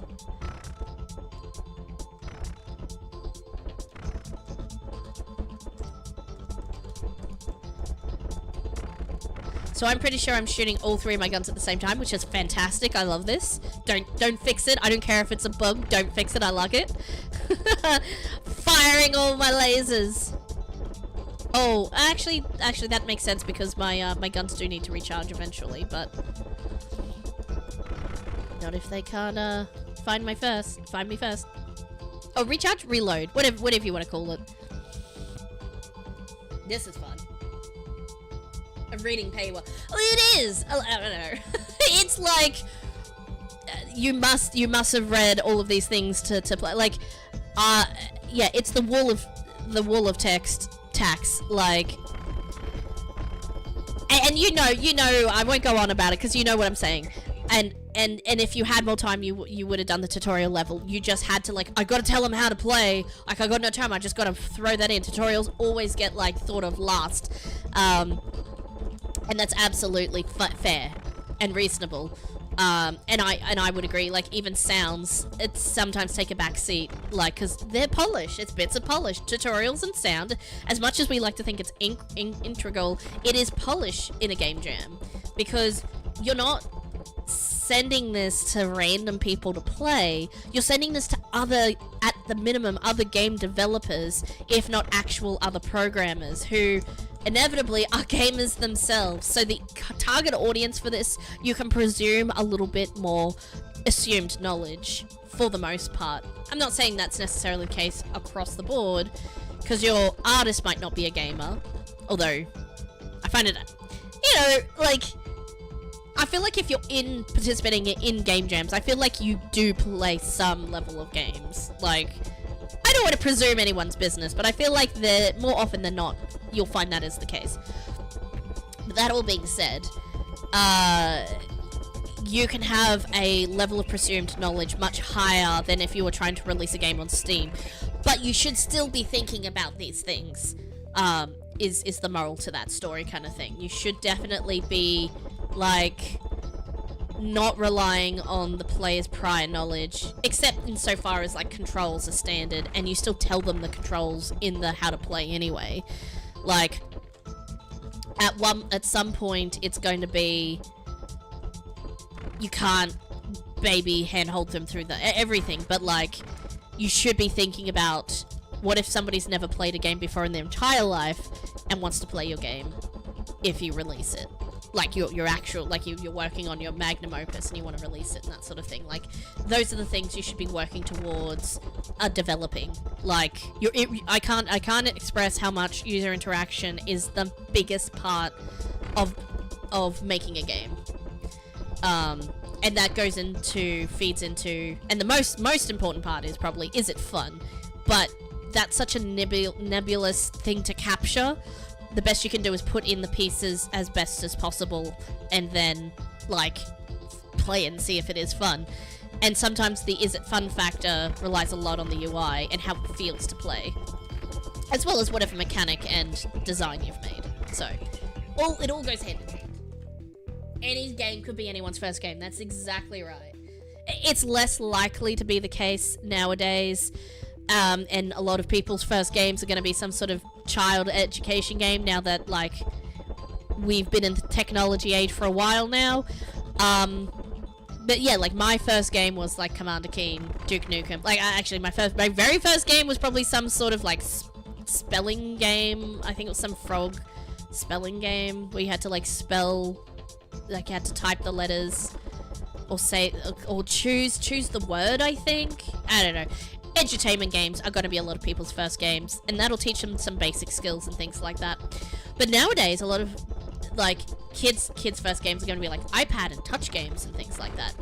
And then if they don't go on to, like, learn PC games and things, it just all depends on, you know, environments and culture and all the rest of that. But at the end of the day, your game could be the first of that particular type of game that somebody's played as well. Like, somebody might play, I don't know, Candy Crusher on the iPad. I cannot think of literally any other mobile game at the moment, but let's say it's Candy Crusher and they're used to just tapping on the things and doing the thing, and you hand them a PC game and you need to teach them how to use that, or not use it, but so like use your mouse to do the thing and whatever.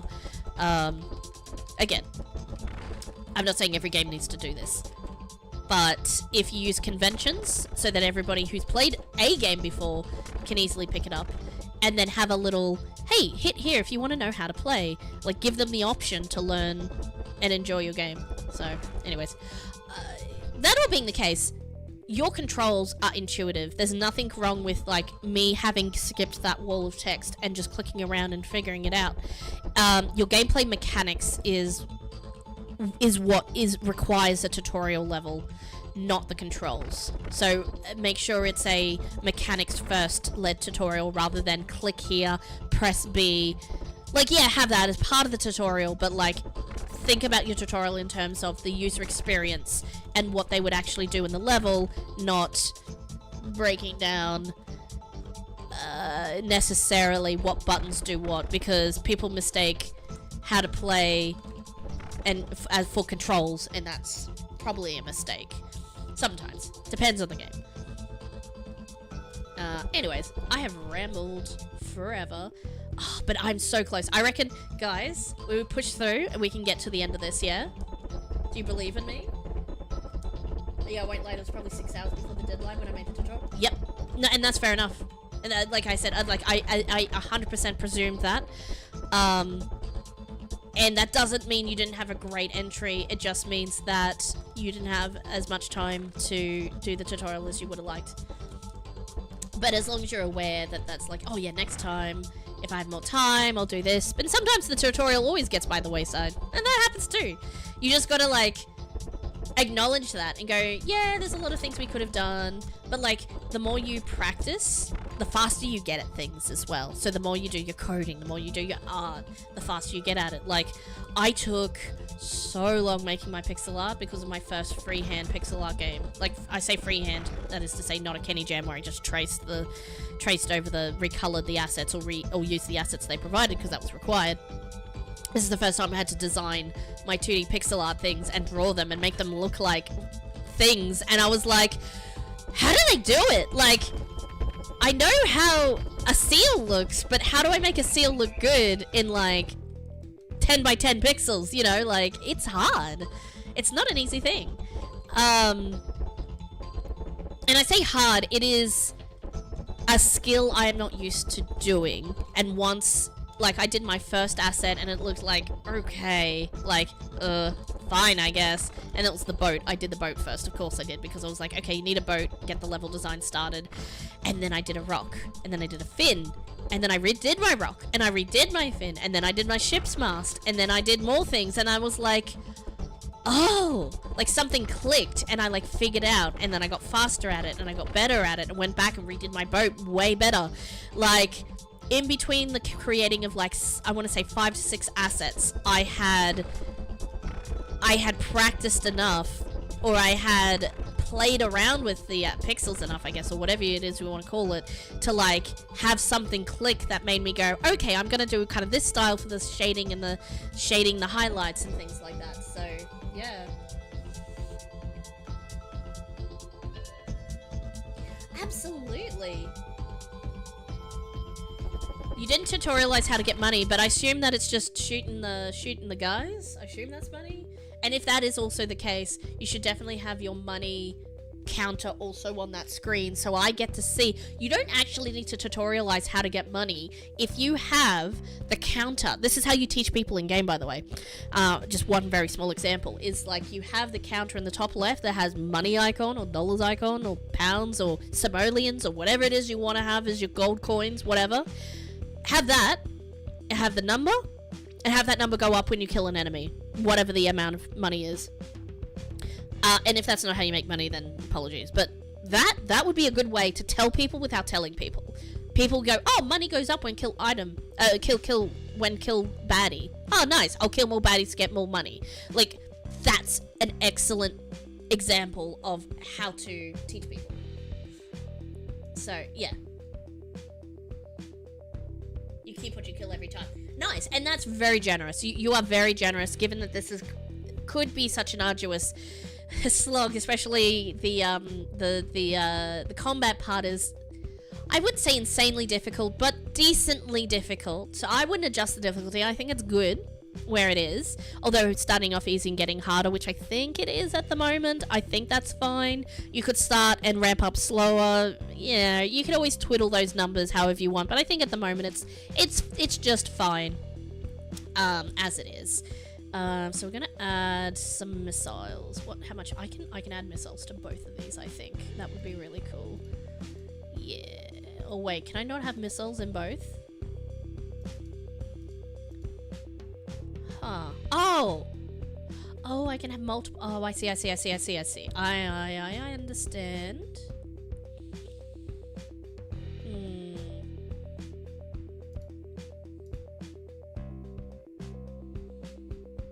Autocannon.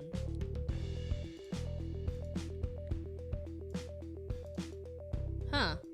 Oh, autocannon fires. You don't need a... Who's like, why can't I assign autocannon? Probably fires by itself, Zarya. Oh, yeah, that makes sense. Ooh, cannon. That sounds good, though. Okay, we got all our weapons now. This is gonna be nice. We can afford some more heavy guns, maybe? Another regular gun, too. Yeah. Some of this is gonna be...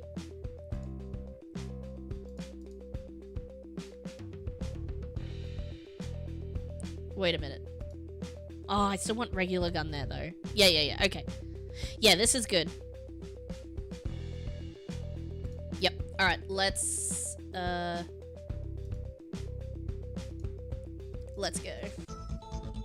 Stacking weapons gives different effects for missiles. You get more per reload, and the rest you shoot more per shot. Oh, nice. Whoa!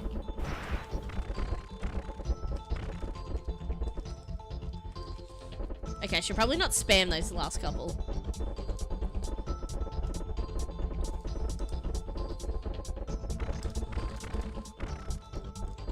Whoa.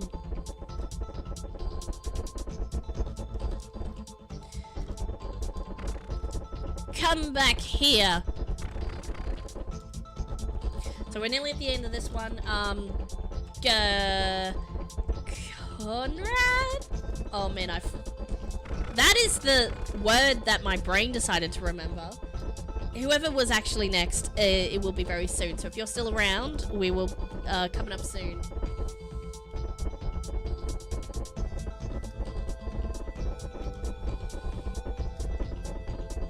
Roncad. Ah, that's right. Why did I think it was Conrad? I think my brain remembered the letters in the wrong order somehow. So we're nearly finished. I think we're in the last little stretches of this guy. So, yeah, here we go. We're in the red zone now. We can do this.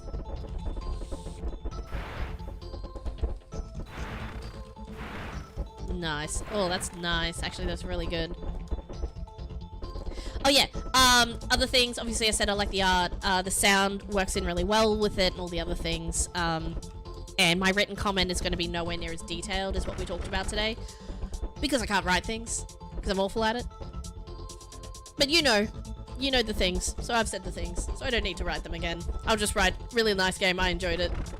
Like, I'll write a nothing comment because I can't brain.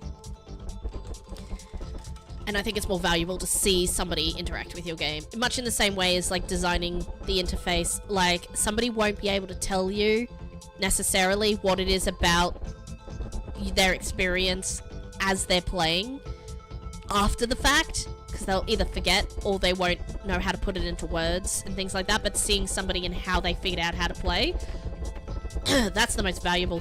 Whoa! Oh my gosh! Huge guy. Big purple monster boss. Heck yes! We did it! Woohoo! That's awesome. Hang on, I need some water. I have been talking so much. It's been really in-depth. Thank you so much. Absolutely. And as a streamer, I'm sure you realize that, like, when you're playing and giving feedback on games and all sorts of that sort of thing, it's doing it this way is so much better and more complete. Oh, some water, far out. It's more complete than trying to do it any other way, I think. Short of recording yourself playing it and sending it to somebody. And even then, you can't interact back and forth like we are. Far more valuable, I think. Oh, this is awesome. This was a great game. Aww. Part of my indie solo dev journey. Aww. Aww, that's so cute. Two Hearts Endure. I love that it's a name. That's so good. Aww. So good. Anyways, as now we need to vote. So, obviously expedition. That is you're expeditioning into the unknown. Like, that's awesome. Or somebody else's territory. Who knows? Whatever. We sure it's for a good cause. We might be the baddies. You didn't use "Are we the baddies?" That could have been you could have argued that a wild card if you wanted to use it. I obviously had a lot of fun. The controls were good. I like WASD and shooting, and yeah, I felt like it was really easy to play. Graphics were really nice. Audio was well picked. It fit in with the vibe. Like, the types of tracks that you chose fit in with the vibe of the game really well. Very original, like, using the tiles and then having interstitial, like, battling scenes. That was really fun, and I really liked the way you implemented that. Accessibility, I think, did you have the up-down-y controls for the sound? Did you have sound volumes? I didn't actually check for yours because your sound was perfect as it was. You probably had a bit of menus and things. There's probably a little bit you could do. I normally would try and give you full stars if there's nothing missing. I usually do 5 if there's nothing missing. But for yours, I think we talked at length about making your game a little bit more accessible so it's easier to play. So you've got a little bit to improve on. So I hope, with all the love in my heart, I hope you understand why I've done that one. I think there's a little bit more you could do to make it more accessible and easier to get into, I think. Not just for people with, like, not accessible necessarily in for people with disabilities kind of way, but also in a general populace kind of, like, accessibility to the general average human. So I'm just going to do 4, but you've got a lot of information I've given you on how you can improve on that. So I hope you understand that one. But awesome fun. I definitely I can't remember to spell that. I don't know. Awesome entry. I had a lot of fun blowing up purple jellyfish. Are they space jellyfish? I'll just say jellyfish. Whether or not they are from planets unknown is yet to be determined. I had a lot of gun. I did have a lot of gun. as well. More guns. Per my comments on stream, a nicer tutorial a nicer tutorial would be good instead of the info dump.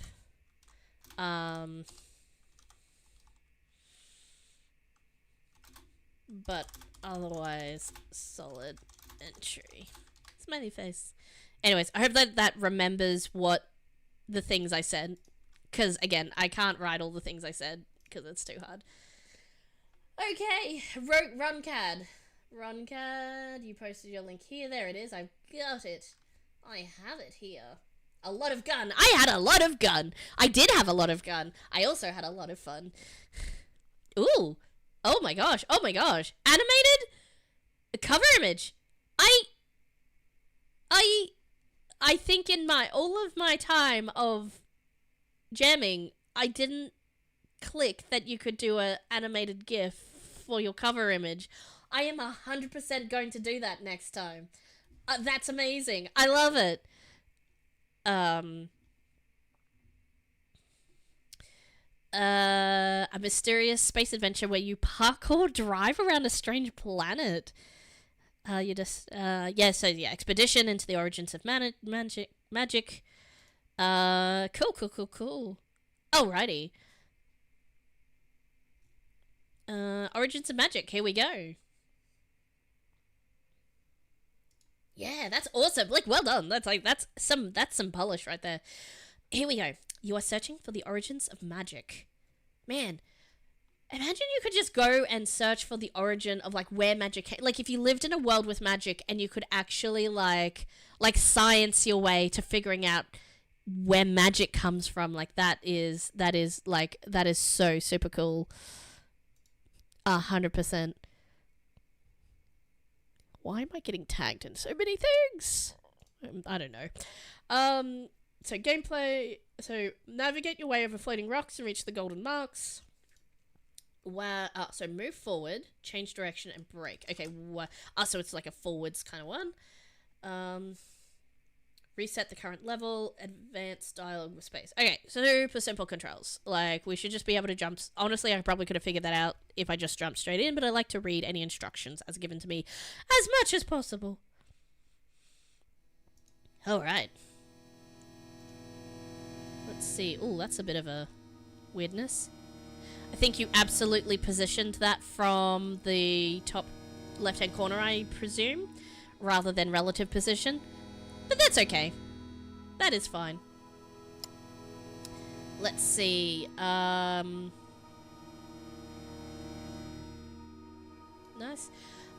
Good to know I can invert. Let's check out the credits. We've got Runcad and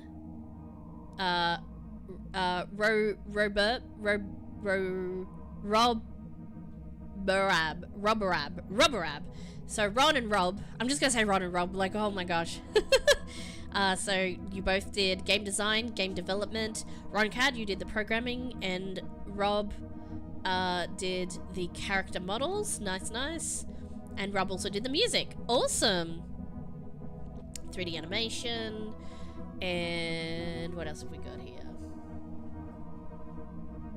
Oh, and I just realized we've been streaming for about like 3.5 hours, so this might be our last one if there's no one else in the queue. I think Runcad, you're the last one in the queue, so we'll make this our last one. Cool. User interface by Ron, the shader by... Oh, I missed that. A story by Rob. Nice. I like to know who did what. Like, and also whether you did the music, didn't do the music, did the art, didn't do the art. Like, I'd like to know whether I'm evaluating you on your integration of assets or your actual style and things, so I can comment accordingly. Oops. I think I broke it. Oh no, here we go. Did not break it. Excellent. Here we go.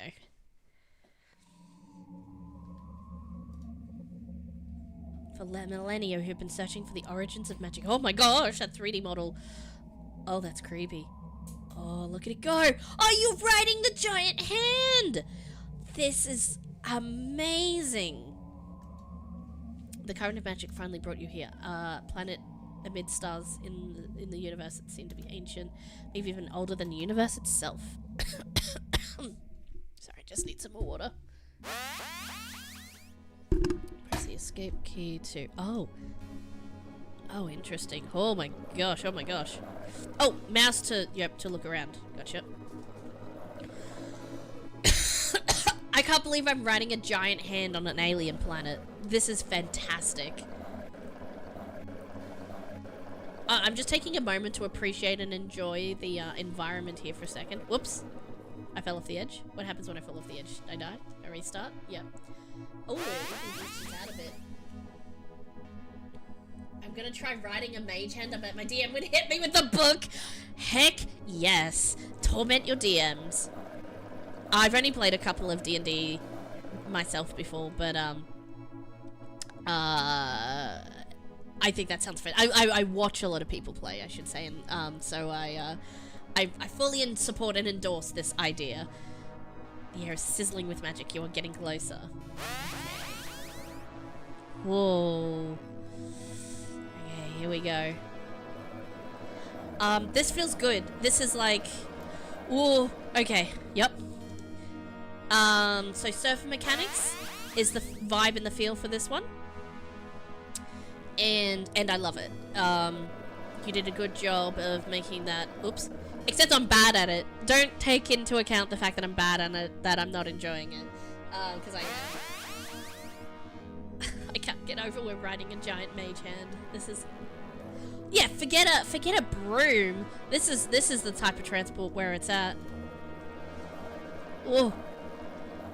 Here we go. Here, I'm getting better at it now.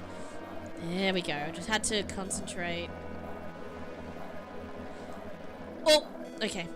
I think of the camera angle, if I could just be positioned or be able to see above just a little bit more. Cause, oh, maybe the blind jump, maybe that's the point. Maybe you should be watching where you were going. Whoops. I don't know. Maybe the camera's fine. I was gonna say maybe have it a little positioned a little bit more angled so I could see a little further up, but actually I don't think it's a problem because you can see that jump coming up if you bother to look ahead as a player. So actually that's probably on the player to figure themselves out. I realize now I should probably use the brake instead of just gunning it the whole way. Oh, okay. I might, slow and steady might have to be my thing for this one because I'm having a bit of trouble. Which means it's sufficiently difficult because just because I can't do it on the first go, if I could do it on the first go, it might be a bit easy. You know what I mean? Oh dear. Okay, here we go. Let's line this up. Slow down. Line this up. There we go. Oh, it turns out using the brake key is, it's there for a reason, guys. Oh. Hey, there we go. Ooh, golden hands. Whoa. Did you have fun making, oh wait, was it, Roncat, you did the programming, Rob did the 3D modeling. I can just imagine having so much fun doing these 3D models. They look fantastic. I'm really enjoying the design and the bizarreness of the levels, and look at all the things, these golden hands just like sticking out everywhere. Like all the design decisions in this are bizarre and fantastic, and I love it. Holy cow. Don't fall off. Don't fall off. Where am I going? What's over here? Okay, leap of faith time. Whoa!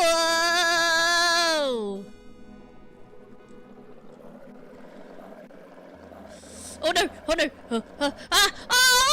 Oh come on! Oh no! Oh! Okay. I can do this. Let's go, let's go, let's go, let's go, let's go, let's go. Mage hand away!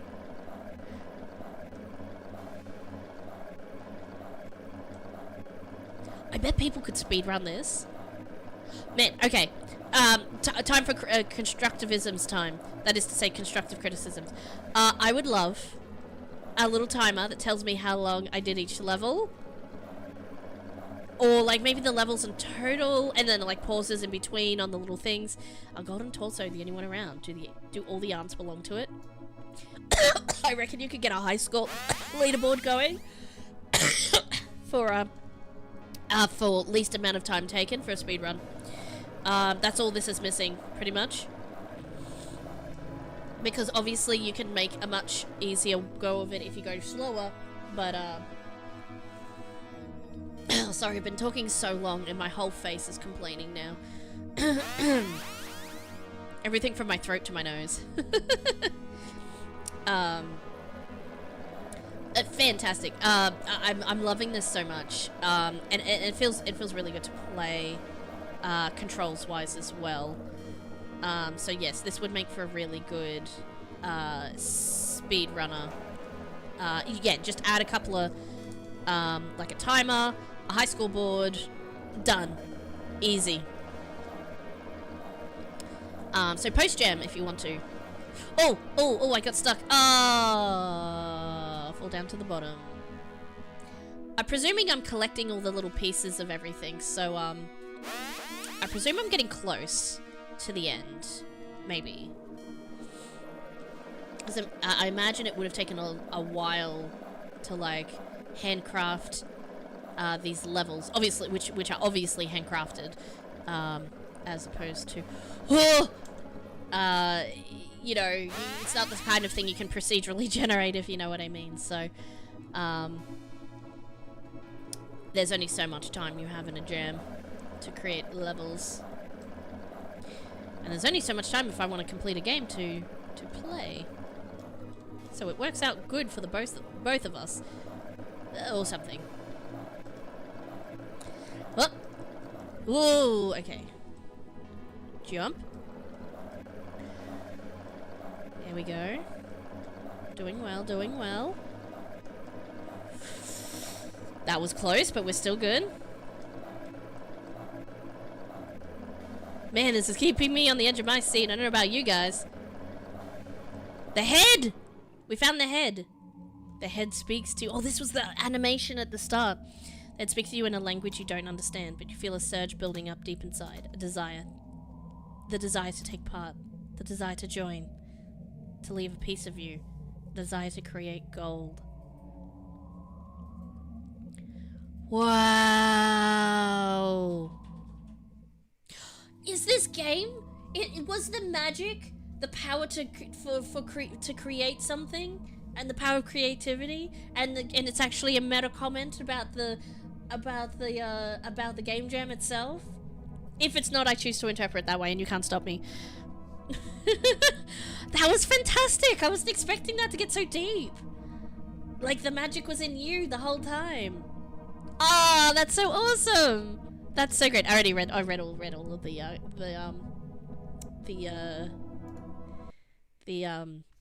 credits. Expedition into space, magic and the mind. Even. Wow, that's great. I really love that. That was super fun. Controls were amazing. Super original. Like, holy cow. Like, the originality at the butt, man. Super accessible. You had the ability to change your access controls, in the volume, which was great. Definitely always need those. You taught me really easily. Like, you had even if I hadn't have read the controls, I think I would have figured it out from context. You know, oh, W to go, yeah, S to brave, slow down. I would have tried those anyway, regardless. So accessibility, really great, easy for me to slip right into and start playing. Audio was great, really good audio on that. It fit very particularly well, especially for the bizarre kind of like visuals you were creating here. It fit in so perfectly, and of course, I kept talking about the graphics within the game, so all my comments I said in there, absolutely 5 out of 5. Great for those graphics there. I I can just tell.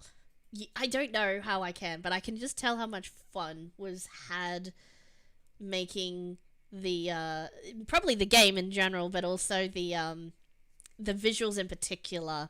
They just feel good. I don't know. They just feel good. They just feel nice. Yeah, thank you for letting me play that game, Runcad. And of course, you as the programmer, appreciate you like pulling that all together, making it do its thing. As an artist, I appreciate the programmers that support like our artist visions and portraying them. Handcrafting and playtesting these tracks would take an impressive amount of time. This is great. Yeah, exactly. The tracks is a good way to put that, because it is a track. You're not just doing a level design. You have to actually play through and make sure it works and you can actually do it and all the rest, and make it a little bit difficult, not too easy, not too hard.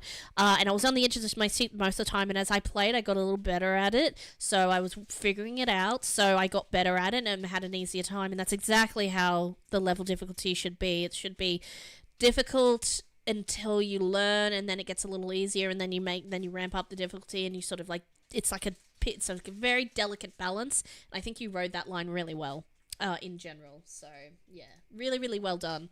I'll say that in here, perfectly balanced for difficulty, on the tracks, and I love the graphics and the bizarre nature of the game. The magic was the hands we found along the way.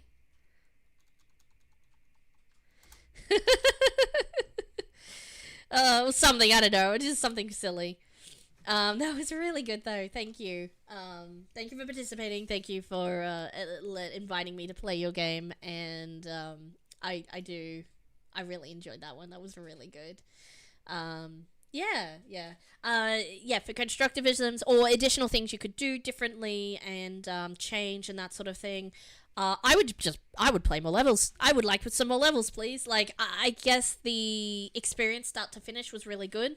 So in order to expand out this experience, some more lore. I actually want to know more about this universe and some more stuff. Like, to break it down, you could have mini levels and then a cumulative level where you collect a golden piece, have more golden pieces. So just spitballing here for a second. So if you had foot, arm, leg, hand, head, the head is the final one, each of those golden pieces would be the final piece to for like a set of 5 tracks. So for every 5 tracks, and you get to the final boss track, and then that is like the golden piece. But you collect other like smaller things or pieces of lore, and you go, oh, I need to go to here, and now I need to go to here. So you could like pad out the expedition, so to speak, by having the player discover smaller pieces, and then each major piece is the golden piece that they collect. Again, you don't have to do it this way. This is just me spitballing some random ideas that popped into my head.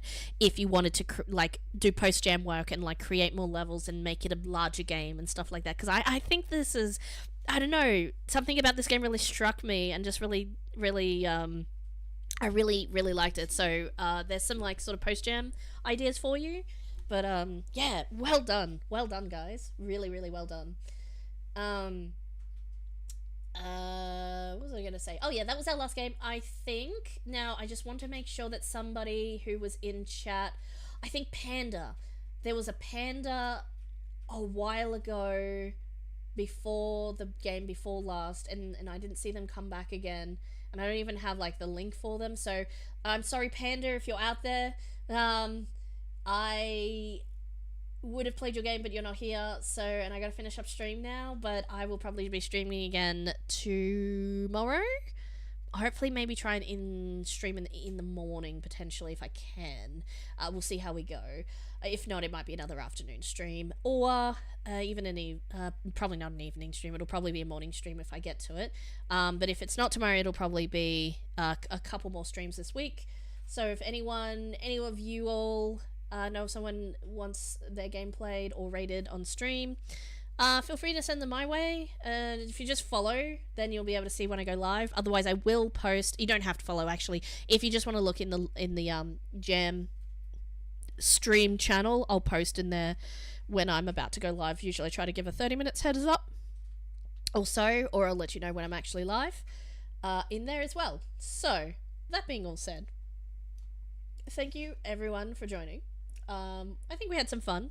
We learned some things, and hopefully had a few laughs along the way. And yeah, the magic was the hands we found along the way. We need to find a channel to raid though. Do we know if anyone else is still... Actually, you know what? I can find this out for my own dang self. I'm just going to have a look in the Jam streams and see if anyone else...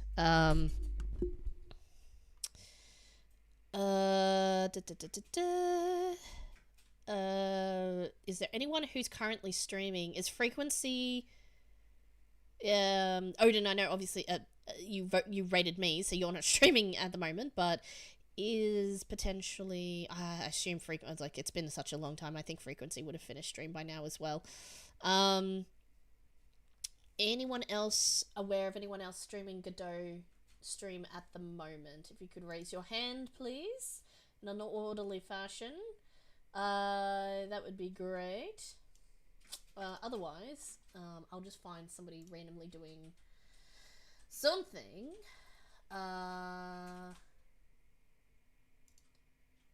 Do a search and filter. I'm going to filter by tag. I'm going to search for Godot Wild Jam. That.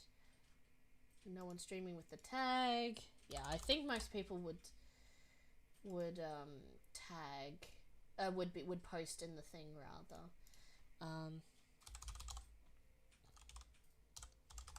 I'll just search a couple of tags just to see.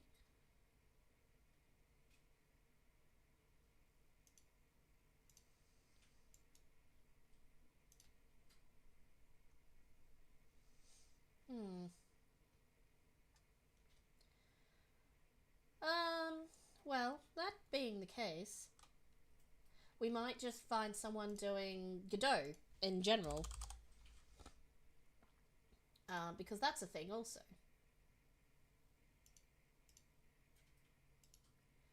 Why is it not bringing up any... Oh, here we go. Again, feel free to just throw a name out if you've got someone you'd like to raid that you watch that you like. Like, that is totally fine as well. That person is not playing... Okay, that person is playing Expedition 33, so that's not game dev. Just because I'd like to take us all to somewhere specifically similar. Where the heck is everybody actually doing software and game development? Same category. Let's go same category.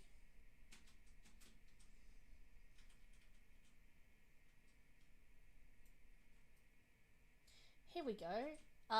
There's this person called Ender Unrio. Have no clue. Let's have a look, and we'll just raid them, because why not? Let's just see if they're talking stream. Is less than 0.